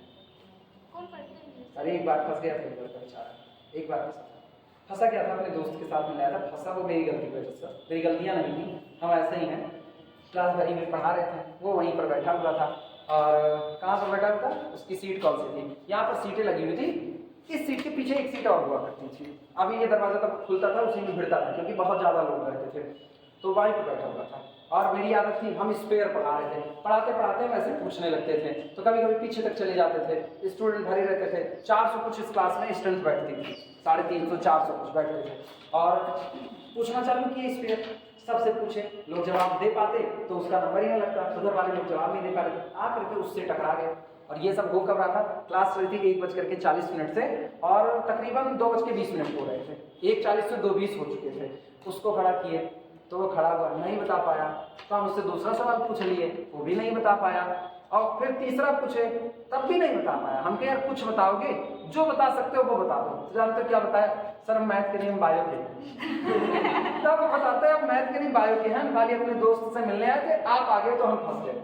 हम क्या बड़े ईमानदार हो तब तो इस मामले में, लेकिन तुम्हारा गट्स कितना जबरदस्त का है कि तुम 1:40 से 2:20 तक मैथ झेल लिए। ये ताज्जुब की बात है कि कोई बायो वाला कैसे इतनी देर तक मैथ झेल सकता है, लेकिन वो बैठा था एकदम, उसका धैर्य, उसके धैर्य से सीखने को मिलता है कि हड़बड़ाओ मत, पेपर नहीं आता है कोई दिक्कत नहीं, वो पेपर हाथ पोछने के काम तो आएगा ही, आप हाथ पोछ लो उस पेपर से। तब बाद में गया, खैर ऐसे लोगों को डाटा भी तो नहीं जा सकता है, दोस्त से मिलने आया तो पहले ही बताया, दोस्त शहीद कर दिया उसको, ऐसे दोस्त की कमी नहीं थी। फिर हम उसके दोस्त को खड़ा किया उसके दोस्त को, हम कहते तुम ये बताओ, आप जितने सवाल उससे पूछे उसका जवाब तुम दो, क्योंकि फंसाए उसको तुम ही हो। अब उसका दोस्त कह रहा है, कहते बताई दे दोस्त नहीं, तब गाना याद है, दोस्त ना रहा। चलो सुनो, लिखने का तरीका सीखो कैसे होगा। अपने लोग इसमें लिखेंगे start from S1 D1, start कहाँ से करेंगे, S1 D1 से। फॉर S1 D1 सुनते जाओ, अभी लिखना बाद में, तुम लोग तुरंत लिखने के लिए एक्टिवेट हो जाते हो। For S1 D1 minimum of supply comma demand, minimum of supply comma demand. अगर आप ये भी बचना चाहते हो minimum of supply comma demand लिखने से, तो आप यहीं आगे लिख देना A1, यहाँ लिखना A2, यहाँ लिखना A3, और यहाँ लिखना B1, इधर लिखना B2, यहाँ लिखना B3, और इधर लिखना B4। अब आप बच चुके हो, आया ना, क्योंकि अब आपको सप्लाई और डिमांड बड़ा बड़ा लिखने की जरूरत नहीं है। तो हम लोग ऐसे लिखते हैं, लिखना मत, पहले सीख लो, फिर start from cell, start from cell S1 D1। बस ये आपकी स्टार्टिंग है, इसको अलग बताना, स्टार्ट फ्रॉम S1 D1। उसका नीचे लिखी गई बातों से कोई अभी लेना देना नहीं है, वो आप बता रहे हो कि हम किस तरह से अपने काम की शुरुआत कर रहे हैं, S1 D1 से शुरुआत कर रहे हैं। आप देखना, for S1 D1, for S1 D1 minimum of, बोलो सप्लाई कितना, A1, minimum of A1 comma B1 is equal to A1 comma B1, A1 A2 का है, सप्लाई और डिमांड देखना है। Minimum of A1 comma B1 is equal to कितना, बोलोगे ऐसे देख के बताना, जो ऐसे देख के बताओ, तुम्हारी मर्जी, तुम्हें क्या लिख दो, minimum of 7 comma 5 is equal to 5। मिला कि नहीं मिला, आप क्या लिखेंगे, एलोकेट, एलोकेट 5 इन S1 D1, या एलोकेट 5 हियर, जैसी मर्जी तुम्हारी, एलोकेट 5 इन S1 कॉमा D1। ठीक, इसके बाद फिर कॉमा करके लिखना, कौन एग्जॉस्ट किया, डिमांड एग्जॉस्टेड। ठीक, डिमांड एग्जॉस्टेड, डिमांड एग्जॉस्टेड। ठीक, फिर कॉमा रिमेनिंग, रिमेनिंग सप्लाई। रुक जाओ, लिखना मत, अभी लैंग्वेज छोटी भी की जा सकती है। Remaining supply is equal to 2, supply कितनी बची, 2, तो आप यहाँ पर लिखना मूव टू हॉरिजॉन्टली, किस में जा रहे हैं, S1 D2। इतनी बातें चाहे तो लिखो, ठीक, चाहे इतनी बातें लिखो। और मेरे ख्याल से इतनी बात लिखोगे तो तुमको बाद में जब एग्जाम टाइम आएगा इसको रिपीट कर रहे होगे, दोहरा रहे होगे, तो तुमको बहुत ज्यादा सोचना नहीं पड़ेगा। जो कुछ हुआ साफ सुथरा आपने बता दिया, हाँ या ना? लिखोगे पूरा कि और छोटा करें? इतना पूरा, ठीक है। और छोटा करने पे तो हम लोग लिख देते हैं ना अपनी समझ के अकॉर्डिंग, ऐसे बस अपनी समझ के अकॉर्डिंग। एग्जाम में जानते हैं मैंने क्या समझा होगा?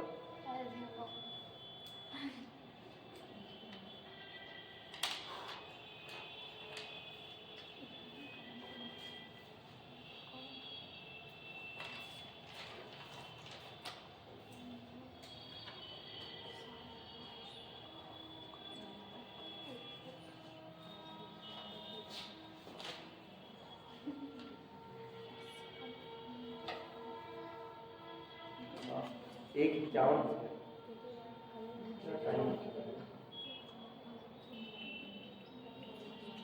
आधे घंटे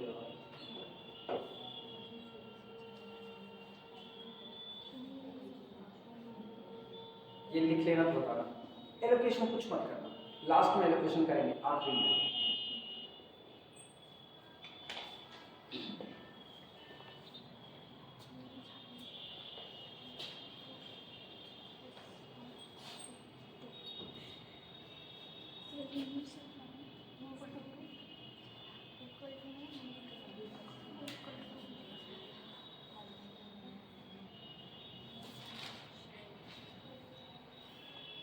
हो जाए तो समय हो गया। अब सुनो, मूव टू S2D2। अब सुनो, हाँ S1D2, मूव टू S1D2। अब S1D2 के लिए ना सीधे लिख रहे हैं, फॉर S1D2 नहीं लिखेंगे हम, सीधे लिखेंगे हियर। ऐसे लाइन चेंज करना, लाइन चेंज करके लिखे होगे मूव टू S1D2 और लिखना here minimum of supply. Supply कौन है? आप कहाँ हो? S1 में, तो सप्लाई A1 ही रखी जाएगी, ठीक। लेकिन ये याद रखना, ये सप्लाई अब कौन सी होगी? Remaining supply. तो आप ये करने की बजाय ये लिखना मिनिमम ऑफ 2 कॉमा, डिमांड कितने की है? 8 2,8 इज इक्वल टू, क्लियर हुआ कि नहीं? एलोकेट हियर या एलोकेट टू इन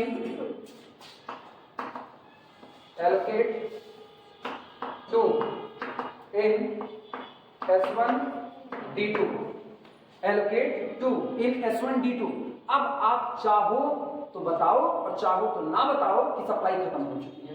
आप जैसे लिखोगे, आपने जैसे ही लिखा मूव टू S2D2, तुरंत एग्जामिनर समझ जाएगा S1 की सप्लाई एग्जॉस्ट हो चुकी है, इसीलिए आप S2D2 में आए हो। क्यों? क्योंकि आपने यहाँ पर चर्चा की है कि आपके दिमाग में है कि रिमेनिंग सप्लाई का ख्याल आपको है, तो एग्जामिनर इस बात को एक्सेप्ट करता है कि अगर आपने यहाँ पर मेंशन कर दिया कि आपके पास सप्लाई बची थी, तो आप सप्लाई और डिमांड बैलेंस करना जान रहे हो। लेकिन अगर तुम ये सारी बातें नहीं लिखते हो ना, तो एग्जामिनर ये मान सकता है, उसको मानने का पूरा अधिकार है कि आपने बगल वाले से नकल किया होगा। आई बातें समझ में? तो अब आप यहाँ पर सीधे लिख सकते हो allocate to in S1D2 and move to, किसकी तरफ मूव करोगे? बोलो, किसकी तरफ मूव करोगे? ये मैंने इसको, अच्छा हम लिखते चलो, ध्यान देना, इसको कितना दिया? 5 दे दिया इसको, ठीक। अब डिमांड तो एग्जॉस्ट कर गई थी, तो आप किधर मूव किए? हॉरिजॉन्टली सामने की तरफ। यहाँ पर डिमांड कितने की? 8, सप्लाई कितने की? 2, तो आपने कितना दिया? 2, 5 2 7, सप्लाई खत्म हो चुकी है। अब आप किधर मूव किए? नीचे की तरफ। यहाँ बताना मिनिमम 8 और 9 का मिनिमम कितना? 8 और 9 का मिनिमम कितना? ये ख्याल रखना, ये 8 दिख रहा है खाली, धोखा है, ये एक्चुअल में 2 निकाल करके बोला जाएगा। तो यहाँ कितना बचा? 6। तो अब 6 और 9 में मिनिमम कौन? 6, तो यहाँ कितना देंगे? 6 6 2 8, कौन एग्जॉस्ट किया? डिमांड एग्जॉस्ट किया। तो कहाँ मूव करेंगे? जैसे आप लिखोगे move to this cell, examiner समझ जाएगा आपने बैलेंस किया होगा, ठीक। लिखना इस बात को, move allocate to in S1D2 and move to, किस सेल में मूव करेंगे? S2D2, ठीक। हियर या इन S2D2 मिनिमम ऑफ, चलो भैया S2D2 में मिनिमम आप सप्लाई कितने की सप्लाई 9 और डिमांड कितने की 6। हाँ ये आप मेंशन कर देना, आपको बताने की जरूरत नहीं कि आपकी रिमेनिंग डिमांड है, एग्जामिनर समझ जाएगा कि आपने ये क्यों लिखा होगा, क्योंकि आप क्या मेंशन किए। एक बार कही गई बातें ना बहुत सही होती है। अगर आप किसी आदमी से एक बार कह दो, ये बात ख्याल रखना, देवता एक बार नाराज हो जाए चलेगा, ब्रह्म नाराज नहीं होना चाहते, वो समझ जाएगा कि आपने उसको धमकी दी है। फिर आप जितनी बार उससे बोलोगे ना देवता नाराज हो चलेगा ब्रह्म नहीं, तो जान जाएगा कि तुम अपने आप को ब्रह्म बनाए। आई बात देना मत ही धमकी किसी को, सामने वाला ड्यूअल ब्रह्म निकला ना टूट देगा, इसलिए ऐसे धमकियां मत दिया करना। ठीक, ये सारी बातें ध्यान रखो, हम सिखाते हैं तो इसका मतलब नहीं जा तुरंत प्रैक्टिकल करने लगो। ये हमेशा याद रखना, इन घटनाओं का वास्तविक जीवन से कोई संबंध नहीं है, और अगर किसी घटना के साथ इसकी समानता प्रतीत होती है तो केवल और केवल एक संयोग कहा जाएगा। शक्तिमान देखो बचपन में कि नहीं देखो? शक्तिमान में देखो शुरुआत में बता देते थे ना, क्यों? उसका रीजन था बच्चे जहाँ होता ना वहीं खड़े होकर अब घूमना चालू कर देते थे, ये खतरनाक था, मुंह से ही बाजा बजता था अपने लोगों का, 90 के दशक वालों का। चलो minimum of 9, 6 is equal to 6। Allocate 6 in, आप 6 को कहाँ एलोकेट कर दीजिए? S2D2 में एलोकेट कर दीजिए। ये रहा 6 एलोकेट किया है, ठीक है। अब गौर करना, जब 6 एलोकेट कर दिए तो डिमांड एग्जॉस्ट कर गई, सप्लाई चेक करो, सप्लाई बची है कि नहीं? सप्लाई कितने की बची है? 3 की, क्योंकि आपने 6 ही अभी तक निकाला है, तो कहाँ मूव करोगे? Move to S2D2। क्लियर हुआ? अब इसके बाद लिखना नाउ मूव टू S2D3। अब बहुत ज्यादा लिखने की जरूरत नहीं, कंटिन्यू दिस वे, आगे हम लिखते हैं continuing in this way we get following allocation, बस इतना आपने बता दिया ना, बहुत बड़ी बात है। मूव टू S2D3 एक वेयर, जहां पर एक लिख देते हैं वेयर मिनिमम ऑफ सप्लाई, बोलो सप्लाई 3, डिमांड कितने की 7, ठीक। Minimum of 3, 7 is equal to 3। अब लिखना not continuing in this way. Exam, हाँ एग्जाम में भी तुम्हारा मन हो तुम पूरा लिख देना, क्योंकि अब इतने के बाद आपके नंबर नहीं कटने वाले हैं। हाँ not continuing in this way we get following allocation, not continuing in this वे,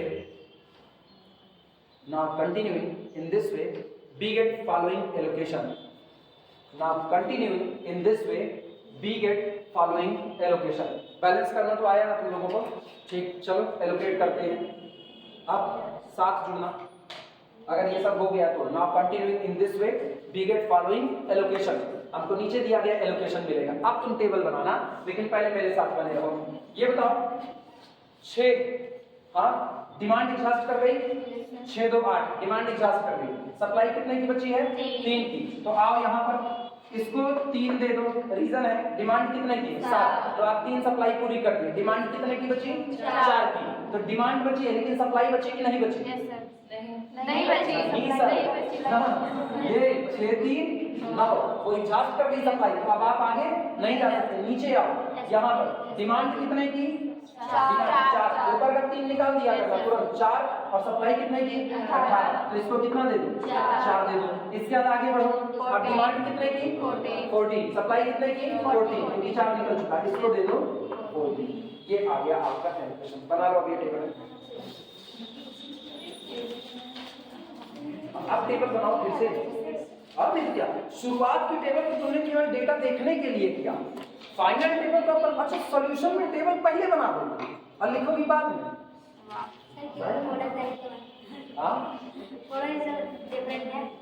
ये सब काम नहीं होता, भूख बाद में मरती है खाना खाने के बाद, ये नहीं खाना देख लिए मम्मी पेट भर गया आप नहीं खाओ, मम्मी को डुबो करेंगे काफी बनवाए अपना हिस्सा, तुम्हारी भले ना कूटे, मेरी मम्मी कूटते हैं, मेरी मम्मी समझ कहती है काफी बनवाए बासी के खाए। हम इसीलिए अपने घर में पहले बता देते सुबह खाना नहीं खाएंगे, बता देते, ना बताए ना तो पता चले जैसे हम यहाँ से पहुंचेंगे तैसे मेरी मम्मी कहेंगे बनवाया या खाएगा।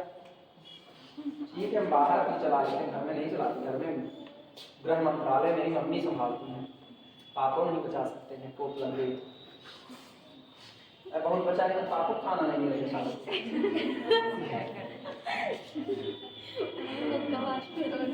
सबका यही हाल है। पापा लोग ऐसे थोड़ी ना दवा बोल ले सकते हैं घर। मम्मी के हाथ में पूरी होम मिनिस्ट्री होती है। एक बार बस त्योरिया चढ़ने की बारी है, उसके बाद पापा बाहर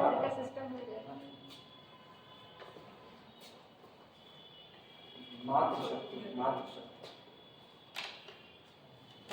पता चलेगा ना दुर्गा जी के जो जितने अवतार हैं उसमें से सबसे मेन अवतार फिर मम्मी के अंदर धारण हो। फिर आपको विधाता नहीं मिला सकता जो चप्पल का हवाई हमला हो। कौन कौन ईमानदारी बचपन में कौन चप्पल से मार खाया ईमानदारी? अब कोई नहीं बताएगा। ऐसे तो हम ही हाथ टूटे गए हैं।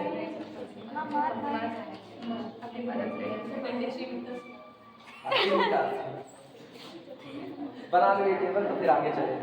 टेबल बनाओ। एक बार तुम बिना मतलब मेरे को आज भी याद आता है हर बार, मतलब हम इसकी चर्चा कर लेते हैं अक्सर। पुराने घाव याद करने चाहिए। आप पुराने घाव अपने भूल नहीं सकते हो। मेरी मम्मी भिंडी काट करके रख दी, मेरे अंदर में मन आ गया कि चलो मम्मी कुछ मदद कर, और मैंने भिंडी दोबारा ली। अब मेरे को ये नहीं समझा, उस वक्त मुझको समझ ही नहीं आया उल्टा क्यों हो गया। हम तो मदद कर रहे थे, भिंडी तो धुले थे, ये नहीं पता था। ये तो बहुत बाद में निकला, तकरीबन 3 साल 4 साल बाद ये राज खुला, जब थोड़े और बड़े हुए कि भिंडी काटने के बाद धुल दो तो तेल ज्यादा सोचते थे। बता दो ये राज बाद में निकला। क्या होता है? चिपचिपी हो जाती है। नहीं, चिपचिपी वाला तो अलग मामला है। ओके चलो, तब भी आदमी खा लेगा। 32 दांत है, कितना भी फिसलेगा उसी दांत के बीच में मिट्टी डाल देंगे तो उसकी दिक्कत नहीं है। लेकिन तेल ज्यादा सोखती है। ऊपर से जब भिंडी के अंदर में पानी चला जाता है तो छौंकते वक्त तुम्हें पता चलता है गर्म तेल में पानी पड़ जाए तो छन में होता है। तो जितना तेल पूरा छन दे उतने तेज मेरी मम्मी पहले ही बोल चुकी थी। हो गया हो तो लिखा जाए पूरा। बन गया सबका? चलो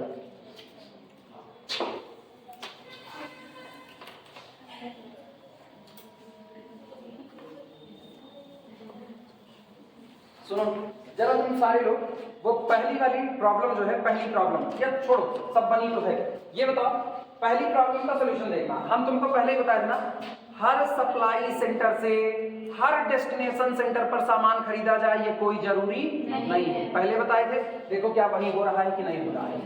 पहला सप्लाई सेंटर पहले डिमांड सेंटर को सामान बेच रहा है, पहला सप्लाई सेंटर दूसरे डिमांड सेंटर को भी सामान बेच रहा है, लेकिन पहले सप्लाई सेंटर से तीसरे और चौथे को कोई सामान बेचा नहीं गया है। हाँ या ना? और वैसे भी दिख रहा है एक यूनिट लाने का खर्चा 50 रुपया, तो कौन लेकर के आएगा? कोई नहीं लाना चाहेगा इसको। ठीक, दूसरे डिमांड सेंटर से दूसरे सप्लाई सेंटर से पहले डिमांड सेंटर पर कोई सामान नहीं भेजा गया है। रीजन भी साफ जाहिर है, एक यूनिट का खर्च कितना आ रहा है? 70 रुपया, और जबकि T2 पर लेकर के आओगे तो 30 रुपए में, और आप इसको तो यहीं पर फुलफिल कर चुके हो। हाँ या ना? जब मेरा काम 19 रुपए में हो रहा है तो 70 और 40 में खरीदने की मुझको कोई जरूरत नहीं है। क्लियर हुआ? तो यहाँ से मेरे को सॉल्यूशन क्या निकलता है? यहाँ से सॉल्यूशन निकलता है तो नंबर ऑफ यूनिट, ध्यान से सुनना, number of unit which transported from ith supply centre to jth demand centre. xij वही तो था, तो ये बताना। तो x11 इज इक्वल टू कितना आया? 5 आया। अगला बोलना मेरे को x12 कितना आया? x12 is equal to 2। अगला बोलना x22 कितना आया? 6। अगला x23 कितना आया? 3। इसके बाद फिर बताना अगला x33 ये कितना है? 4। और x34 ये कितना है? 14 है। और जो नहीं आए मतलब उस रास्ते कोई एलोकेशन नहीं हुआ, तो उनकी वैल्यू कितनी हो गई? 0 हो गई। तो ये आपका तो सॉल्यूशन आ गया। ये बताओ क्या ये नॉन नेगेटिविटी पूरा कर रहा है? Non negativity. Number of allocation अगर हम देखें तो नंबर ऑफ पॉजिटिव एलोकेशन यहां पर हम लिख देते हैं दैट इज अर्थात all xij greater than or equal to 0।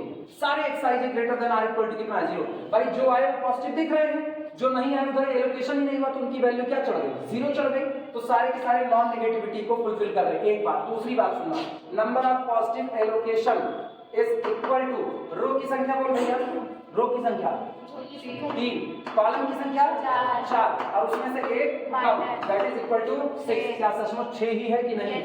तो इसका मतलब आप ऐसे लिखने की बजाय आप ऐसे लिखना is equal to 6 is equal to m plus n minus 1। तो आपका सॉल्यूशन फीजिबल सॉल्यूशन है, डिजेनरेट नहीं है। क्लियर हुआ कि नहीं? अब बारी आती है मिनिमाइज कॉस्ट क्या है।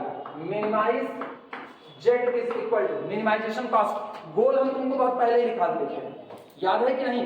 गोल लिखाए हुए थे 19 into x11, 19 into x11 plus 30 into x12 plus 50 into x13, लेकिन उधर तो कुछ है ही नहीं। तो अब आपको कॉस्ट निकालनी है, तो आप खाली एक काम करो, कॉस्ट देखना 19 इंटू 5, भैया एक यूनिट का खर्चा 19 रुपया, तो 5 यूनिट का 19 गुणे 5।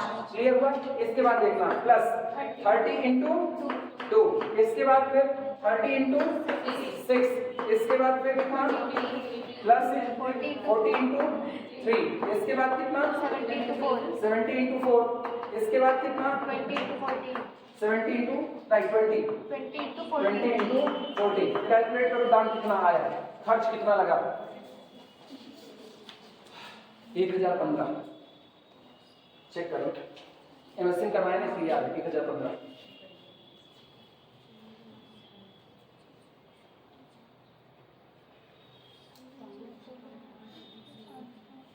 अभी देखना, हम इस सवाल को लीस्ट कॉस्ट से करवाएंगे तो दाम और कम होगा, बोगल्स में जाएंगे तो दाम और कम होगा लगातार। इसका मतलब ये सॉल्यूशन फीजिबल तो है लेकिन बेस्ट सॉल्यूशन नहीं है, इसीलिए मैंने यहाँ पर शब्द लिखा है फीजिबल सॉल्यूशन। कहीं लिखे नहीं लिखे, नहीं कहीं नहीं।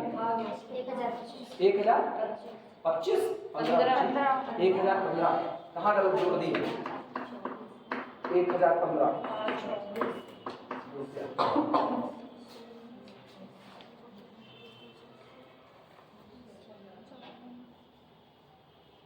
क्या सचमुच 1015? सोच लो, क्या सचमुच 1015? क्या सचमुच 1015 या कुछ और? 1015 या कुछ और? कंपनी कितने सामान किसमें बना रही थी? इन हंड्रेड्स बना रही थी, इन हंड्रेड्स बना रही थी, हाँ या ना? तो ये कितनी सप्लाई हुई है? 700। कितना हुआ है? 700। उसमें से यहाँ 500 भेजा गया है, यहाँ 200 भेजा गया है, और ये एक यूनिट का खर्चा 19 रुपया है, तो 19 गुणे 500 है, हाँ या ना?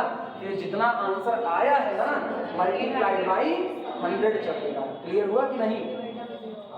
डबल जीरो और बढ़ेगा। बहरहाल आप चाहो तो आगे ऐसे लिख सकते हो, लिख दो इंटू 100 कर देना, पता रहेगा ना कैसे हुआ है। ये ख्याल रखना इस बात का।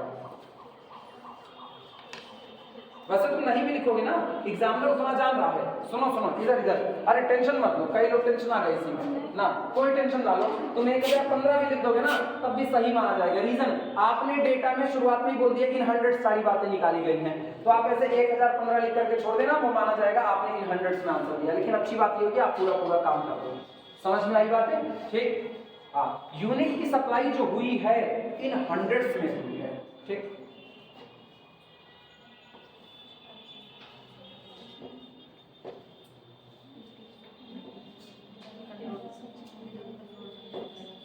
हो जाए तो भैया दूसरा करवाएं।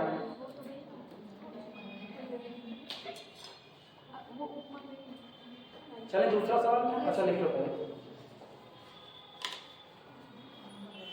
बस यही एक और हो गया। बच्चे रुक जाओ, 2:10 हो रहे हैं। अरे 2:30 छोड़ देंगे, पक्का पक्का 2:30 एग्जैक्ट। हम भी नहीं खाए, कसम से बता, हम भी नहीं खाए। जुलाई से जब से हम कॉलेज ज्वाइन किए हैं एक ही मीटिंग खाए पहले इसकी, तो तुम लोग ज्यादा डाल लो, कम दाम में शॉर्ट थोड़ी छोड़ी है किसका। शाम में ढेर सारा खा लो, फिर कंगारू की तरह कहीं किनारे पर रखे रहो, क्लास में बैठो पागल करते रहो। किसने रोका है? कोई नहीं रोका। फिर मेरा आइडिया देखिए टोनी स्टार्क वाला, ना, एक थैली में डाल, हाँ ताबूत करते रहो, मिटा जाए इसको, हो गया ना।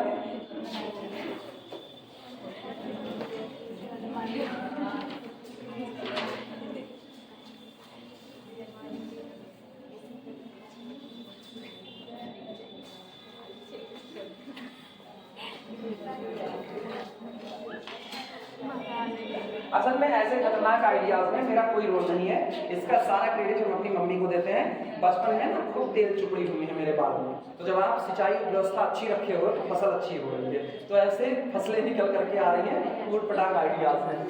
प्रॉब्लम लिखना, प्रॉब्लम नंबर 2,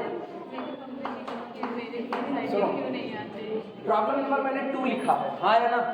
पिछले वाले को 2 मत मानना। एक प्रॉब्लम जो शुरू में मैंने की, वहां पर मैंने डेटा, दिए गए डेटा से मैथमेटिकल मॉडल को तैयार किया, हाँ या ना। तो जब मैथमेटिकल मॉडल को तैयार किया, उसी को सॉल्व किया, अभी लाए उसी को सॉल्व किए, वो पहली ही प्रॉब्लम मानना, दोनों मिलाकर के पहली ही प्रॉब्लम मानना, ठीक। नंबरिंग अपने हिसाब से करना, तुम्हारा मन क्या उसको पहला करना, इसको दूसरा करना, तो इसको तुम लोग क्या कर देना, तीसरा कर देना, वो तुम्हारे ऊपर डिपेंड करेगा। लेकिन ये याद रखना, अभी हम उसी प्रॉब्लम को, क्योंकि उसमें 1015 आया है, अब 100 मान के चलो, मल्टीप्लाइड बाई 100 है, तो 1015 वाले को अभी हम लीस्ट कॉस्ट से भी निकाल के देखेंगे। जिस दिन लीस्ट कॉस्ट पढ़ाएंगे उस दिन उसको लीस्ट कॉस्ट से चेक करेंगे, कल ही पढ़ाएंगे, और देखते हैं कि लीस्ट कॉस्ट मेथड में उसकी वैल्यू कितनी आती है। फिर हम उसको वोगल्स से लगाएंगे तो देखते हैं वोगल्स में उसकी वैल्यू कितनी आती है। तो हर बार हम लिखेंगे solve problem 1 via least cost method, solve problem 1 via Vogel's approximation method. Clear हुई ये बात? ठीक, तो उसको एक क्लियर है ना। ये प्रॉब्लम नंबर 2 है, लिखना find initial basic physical solution, find initial basic feasible solution, basic feasible solution, initial basic feasible solution by north west corner rule या मेथड, जो तुम्हारा मन के बोल दो, ठीक। यहां पर आपको दिए जा रहे हैं सोर्सेस, सोर्स, ये आपका सोर्स है, और यहां पर है डेस्टिनेशन, डेस्टिनेशन, ठीक। सोर्स और डेस्टिनेशन, सोर्स है S1, S2 और S3, डेस्टिनेशन है D1, D2, D3, D4, D1, D2, D3, D4,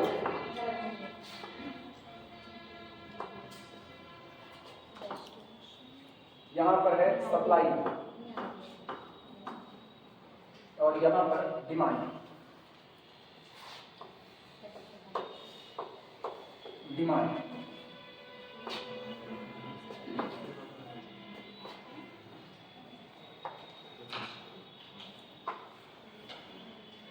पता है, अगर तुम लोगों को गेट टुगेदर मिल गया, मतलब फेयरवेल मिल गया, ठीक, जिसकी कोशिशें की जाएंगी, तो होगा क्या, जो कभी क्लास में नहीं आया है वो भी उस दिन आएगा। अब मेरा बस चले तो भगा देंगे, मेरा बस चले तो हम साइन भगा देंगे। जो रेगुलर क्लास आया ये हक उसी का बनता है। क्लास में जितनी घटनाएं घटित होती हैं उस पर हक केवल उन्हीं का जो इस क्लास में बैठते हैं, और उनका हक नहीं है जो इस क्लास में नहीं बैठते हैं। इस क्लास में मतलब किसी भी क्लास में, ऐसा नहीं कि इसी में नहीं, मैथ के जितने टीचर्स पढ़ा रहे हैं आप किसी में भी बैठते हो, आप सफिशिएंट है, आप उसका हिस्सा बन सकते हो। आपने कभी शक्ल ही नहीं दिखाई, कोई आपको पहचानता तो नहीं, ये कॉलेज की बिल्डिंग आपको नहीं पहचानती है, आप आए तो बिल्डिंग में ढिंचक ढिंचक करती कौन आया, तो सोचने वाली बात है ना, कि आप बगल से अपने कॉलेज से निकल रहे हो, आप बगल से निकलो और कॉलेज आपको पहचानता है, कॉलेज जान जाएगा कि हाँ ये मेरे पास कभी पढ़ा हुआ था। कॉलेज की भी आत्मा होती है, ऐसा थोड़ी कॉलेज की आत्मा नहीं होती है। डेटा के अंदर में लिखा 21 17 32, 21 17 32, इसके बाद डिमांड है कितने की, 6 की, फिर दे रहे हैं 16 18 27, 16 18 27, डिमांड है इनकी 10 की, फिर इसके बाद 15 14 18, 15 14 18, और डिमांड कितने की है, 12 की। इसके बाद 3 23 41, 3 23 41, और डिमांड कितने की है, 15 की। इसके बाद फिर 11 13 19, सप्लाई 11 13 19। भैया छोड़ो, क्या बैलेंस है कि नहीं है, 11 13 19 बैलेंस है कि नहीं? देखो 10 6 16, 16 2 18, 18 10 28, 28 10 38, 38 और 5 38 45, 45 4 3 45, ये तो होगा। अच्छा इनका जोड़ दो पूरा बराबर। सर अगर मतलब बैलेंस ना हो तो अरे बच्ची राइस रखो अनबैलेंस भी कराएंगे, काहे टेंशन ले रही हो? अभी किताब में वही उठाना जो बैलेंस है और कोई उठाना भी नहीं, हम सब कराएंगे, एक को छोड़ेंगे नहीं। शुरू से लेके आखिरी तक के जितने सवाल हो सकते हैं हर वैरायटी का करवाएंगे अपने बफर सिस्टम में ना। बफर सिस्टम में हर स्टॉल पे तुमको जाने की छूट। अच्छा नहीं आपने गलत बोला, हम बफर सिस्टम में नहीं है, हम लोग हैं। परोसने में। तुम लोग बफर सिस्टम वाली आदत पाले हो, हम परोसने में हैं ना। पत्तल लगा दिए, अब उसके बाद फिर सूखी सब्जी लगा दिए, फिर गीली सब्जी आएगी, फिर पूड़ी आएगी, फिर गोरस आएगा, फिर थोड़ी थोड़ी चीनी आएगी, फिर तलखा आएगा, इतनी सारी चीजें आएगी, फिर आप खाना शुरू करोगे। तुम लोग बफर सिस्टम वाले लोग जब मर्जी आइसक्रीम में चले गए, जब मर्जी चले आए कोल्ड ड्रिंक थे, अब जब मर्जी तब टिकिया समोसा।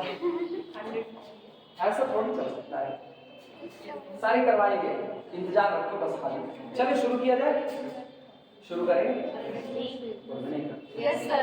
हाँ ऐसे बोलो, यस सर। लग रहा है तुम लोग एकदम सब। चलो ध्यान देना, लिखेंगे सब बात, पहले तो समझ लो, लिखेंगे सब बात। ये और इधर इधर इधर भरते चलो। डिमांड कितने की? 6 की। सप्लाई कितने की? कौन कम है? डिमांड कम है, पूरी कर दें। 6 का 6 इनको दे दिया, पहले ही बना दो, वही ना बनाना, नई टेबल बनेगी उसमें बनाना। ये न्यूमेरिकल की टेबल है, हमको छूट है तुमको नहीं, हम चार्ट टेस्टर वाले हैं, तुम नहीं हो ना। 6 दे दिया, कौन एग्जॉस्ट हुआ? डिमांड या सप्लाई की?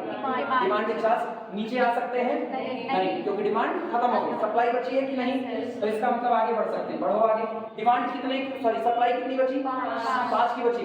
अब बोलना डिमांड देखो कितनी, 10, सप्लाई कितनी? 5, कितना दे सकते हो? 5। इसको 5 पूरा पूरा दे दिया।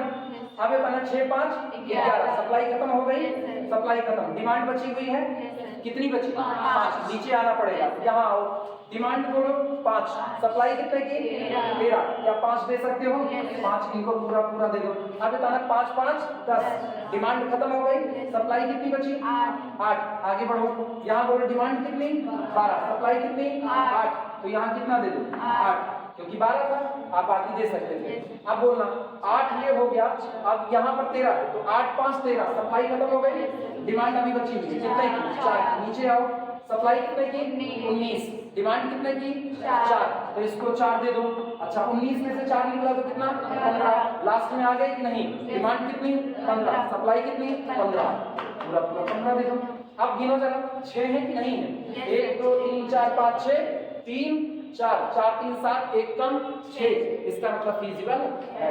आ गया कि नहीं आ गया? आसान है, सिंपल सा। कैसे लिखोगे? एक बार लैंग्वेज लिखा दीजिए, बिल्कुल उसी तरह से लैंग्वेज लिखनी है ना। Start from S1D1, start from S1D1। चलो शुरुआत करो, start from S1D1, start from S1D1। सुनो दिमाग में कुछ और आ रहा है, कुछ ऐसा लिखा जाए कि और छोटे छोटे पे डालें।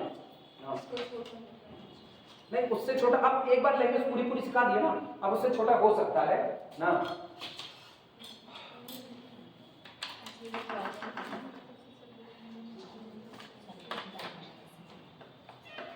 सेल्स, ठीक, ये आपकी सेल्स होगी जहां पर आप खड़े होंगे, जहां से आप शुरुआत करोगे। यहाँ मिनिमम ऑफ सप्लाई, ध्यान देना, minimum of supply comma demand, demand, ठीक, minimum of supply comma demand. और बस अब इतने में हम काम करते हैं। सुनो सबसे पहले किस सेल से स्टार्ट किए? S1 कॉमा D1 से, ठीक। और यहाँ लिख देते हैं एलोकेशन, एलोकेशन। अब S1 D1, तो मिनिमम ऑफ, बोल भैया सप्लाई कितना? सप्लाई 11, और फिर कितना? 6। तो इसका मतलब कितना 6, तो एलोकेशन कितना होगा 6 का, एलोकेशन कितने का 6 का। इसके बाद यहाँ हम लिख रहे हैं देन किस सेल में खड़ी होगी अब S1 D2 सेल में खड़े हुए S1 D2 में, और यहाँ तो मर्जी होगा। अब यहाँ पर तुम बता सकते हो कौन एग्जॉस्ट किया, वो यहीं पर बताते चलना, तो तुमको मूवमेंट पता चलिए क्यों मैंने गोली का कौन एग्जॉस्ट किया, डिमांड। तो यहाँ पर करेंगे ऐसे। अब डिमांड में भी ना हम स्टैंडर्ड क्वालिटी पे लिखेंगे D1 एग्जॉस्टेड, D1 ही खत्म हो गया, तो अब हम D1 में जा ही नहीं सकते, बात खत्म। D1 exhausted, D1 exhausted. यार एग्जॉस्टेड की स्पेलिंग सही लिख रहे हैं, H होना चाहिए ना, मेरे को अभी ख्याल आया, हम इतनी देर से यही लिख रहे हैं। अरे तो काहे बोलती नहीं हो बच्ची, ये हमको अंग्रेजी नहीं आती, मेरे को अभी याद आया एग्जॉस्टेड में H होता है। आप बताओ, मेरे को गाली पड़ेगी कमेंट सेक्शन में, अंग्रेजी नहीं आती पढ़ा रहे हैं, घर आते हैं, हमसे कोई फर्क नहीं। एग्जॉस्टेड, आप बोलो स्पेलिंग बोलो। अभी सही है? Yes sir. मेरे को आती है तभी तो हम ही बताए, तुम लोग मेरे को नहीं बताए। ऐसे बचा जाता है, मेरे को आती है एग्जॉस्टेड। नहीं वो दिमाग में कुछ और चलता रहता है ना, इस तरीके का ख्याल नहीं करते, मतलब सही बात ही मेरे को अंग्रेजी आती नहीं है। सीधा ये D1 एग्जॉस्टेड। तो किस में गए देखो, S1 D2 में आए, क्यों? क्योंकि D1 एग्जॉस्ट हो चुका था, इसीलिए S1 D2 में आए। अब गौर करना, यहाँ पर मिनिमम कितना, डिमांड पहले सप्लाई बोलो, सप्लाई 5 और डिमांड 10, तो इसका मतलब कितना आया 5 का, तो एलोकेशन कितना होगा 5 का। किसमें होगा, इसी में जिस सेल में आप खड़े हो S1 D2 में 5 का। कौन एग्जॉस्ट किया, S1 एग्जॉस्टेड। बताओ इतनी देर से एग्जॉस्टेड लिख रहे हैं, नहीं सही लिखे हैं नहीं कहीं नहीं सही लिखे, तुम सही लिखे हो, कहीं नहीं लिखे, हम लोग सही लिखे हैं। अब तुम लोग सही लिखा, मेरा नहीं सही करवा पाए, यही होता है। फेयरवेल मेरे से चाहिए और मेरी ही गलतियों को ऐसे ऑनलाइन प्लेटफॉर्म पे चिल्ला करके बता जब नहीं लिखे। चलो अच्छा, कौन एग्जॉस्ट किया S1, तो अब शुरुआत किसमें होगी S2 में होगी, तो यहाँ पर लिखोगे S2 कामा। अच्छा डिमांड क्या बची हुई है कि नहीं, बची है 5 की बची हुई है, तो इसका मतलब अभी हम लोग D2 पर रुके रहेंगे, तो इन S2 D2 सहमत हो कि नहीं, पिछली बार की लैंग्वेज और काट दी है। इन S2 D2 मिनिमा बोलना भैया, मिनिमा सप्लाई कितने की बची है पहले वो देखो, सप्लाई 13 की है, तो यहाँ पर लिखे 13 और डिमांड 5 दे चुके हो, तो 5 ही तो बची है, तो 13 का 5 दैट इज इक्वल टू 5, तो एलोकेशन कितने का होगा 5 का होगा। लेकिन भैया सुनो, जैसे आपने 5 का एलोकेशन किया तो 5 5 10, D2 एग्जॉस्ट कर गया कि नहीं कर गया, तो यहाँ पर लिख देना D2 एग्जॉस्टेड, D2 एग्जॉस्टेड, वो खत्म। अच्छा D2 खत्म हुआ, तो अब आप कहां मूव करोगे, D3 की तरफ मूव करोगे, लेकिन क्या सप्लाई बची हुई है, सप्लाई बची हुई है, S2 भी बचा रहेगा। देन ये देन लगाते चलना, ये देन बड़ा रामबाण इलाज है, वो आपको बताएगा कि आप इसके बाद ये लगा रहे हो, तो देन S2 और D3, और S2 D3 में मिनिमम ऑफ सप्लाई, भैया S2 में सप्लाई कितनी बची, 5 दे चुके हो, 8 ही बची हुई है, तो 8 कामा डिमांड कितने की है 12 की, 8 कामा 12 दैट इज इक्वल टू 8, तो एलोकेशन कितने का होगा 8 का। लेकिन जैसे आपने 8 का एलोकेशन किया, 8 5 13 एग्जॉस्ट कर दिया, S2 exhausted, S2 exhausted, S2 exhausted, खत्म हो गया, बचा कौन S2 खत्म। अब S3 में आएंगे, तो आना देन S3 और D3 बचा रहेगा, हाँ D3 में अभी आपने 8 ही दिया हुआ है, 4 अभी भी बचा हुआ है, तो S3 comma D3 minimum of supply बोल भैया, सप्लाई 19, डिमांड कितने की 4, तो कितना दोगे 4, तो एलोकेशन कितने का हुआ 4। कौन एग्जॉस्ट किया D3 exhausted, then last, then अब की कौन आएगा S3D4, S3D4 मिनिमम ऑफ आपकी मेरे ख्याल से बराबर होगा, सप्लाई भी कितने की 15 की, डिमांड भी कितने की 15 की, that is equal to 15, process stop, काम आता है ये ऐसे हो जाता है। इसमें तुमको बहुत ज़्यादा लैंग्वेज नहीं लिखनी पड़ी, लेकिन एक बार लैंग्वेज वाली तुमको सीखनी पड़ेगी, क्योंकि वही मेन है कौन कैसे एग्जॉस्ट किया। यहाँ तो उसमें देन करते हुए लिखिए। अब तुम टेबल बना लो, आप टेबल बना लो और कॉस्ट पूरी बता देना हमको, मैं कैलकुलेट करके रुपये में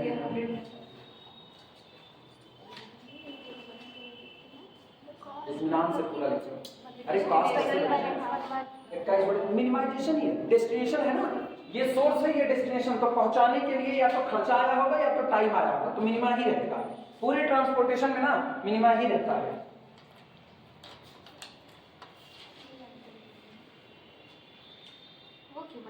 पहले ये पूरा लिख लो, तब पहले पूरा लिख लो, हम बता रहे हैं। अरे और ना कंफ्यूज करो, क्यों पहले थोड़ी कंफ्यूज है और ना दूसरा क्वेश्चन नहीं, दूसरा क्वेश्चन। हाँ, ये दूसरा क्वेश्चन नहीं, दूसरा क्वेश्चन। तो फिर ये क्यों बनेगा? पता नहीं कौन दूसरा है कौन तीसरा है। सुनो, जो पहला है वही दूसरा है और तीसरा वाला नया है। आप समझिए कि नहीं समझिए? नहीं समझते। हाँ, सुनो, पहला क्वेश्चन जो है, पहला क्वेश्चन उसमें मैंने केवल मैथमेटिकल मॉडल तैयार किया है। दूसरे क्वेश्चन में मैंने पहले ही क्वेश्चन को सॉल्व किया है और तीसरा क्वेश्चन ये नया है। ठीक, तो जो पहला है वही दूसरा है और तीसरा नया है। हो जाएगा तो बताना।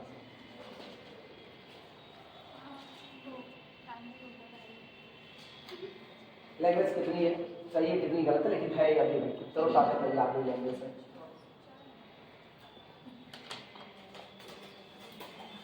ये केवल हटा है बस।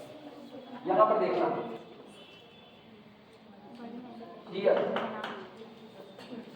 x11 ठीक, x11 इज इक्वल टू 6। अगला बोलना x12 इज इक्वल टू, अरे भटको मत, भटके तुम लोग। x12 कितना 5। अगला बोलना x22 कितना 5। अगला बोलना x23 8। अगला x33 कितना 4। अगला बोलना x34 इज इक्वल टू कितना 15। अब सुनो, एक काम ना, ये डेटा तो जरूरी है, इसको फिर भूल गए। अटेंडेंस, हाँ, केवल अटेंडेंस ज़्यादा जरूरी है। 4 तारीख थी ना, आज कितनी है? आज 6 है। भाई यहीं पर 6 तारीख डालो, यहीं पर 6 तारीख डालो और इधर अटेंडेंस डालो।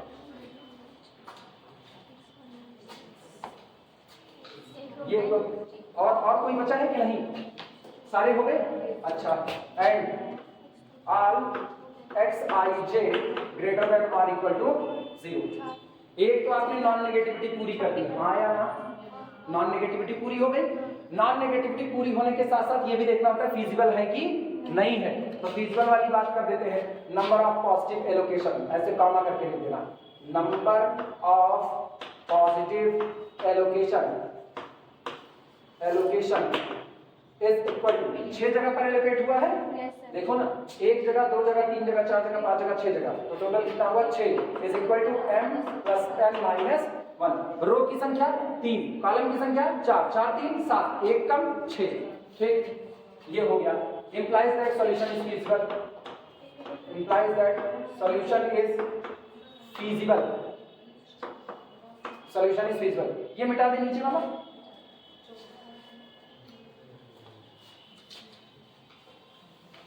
solution is feasible।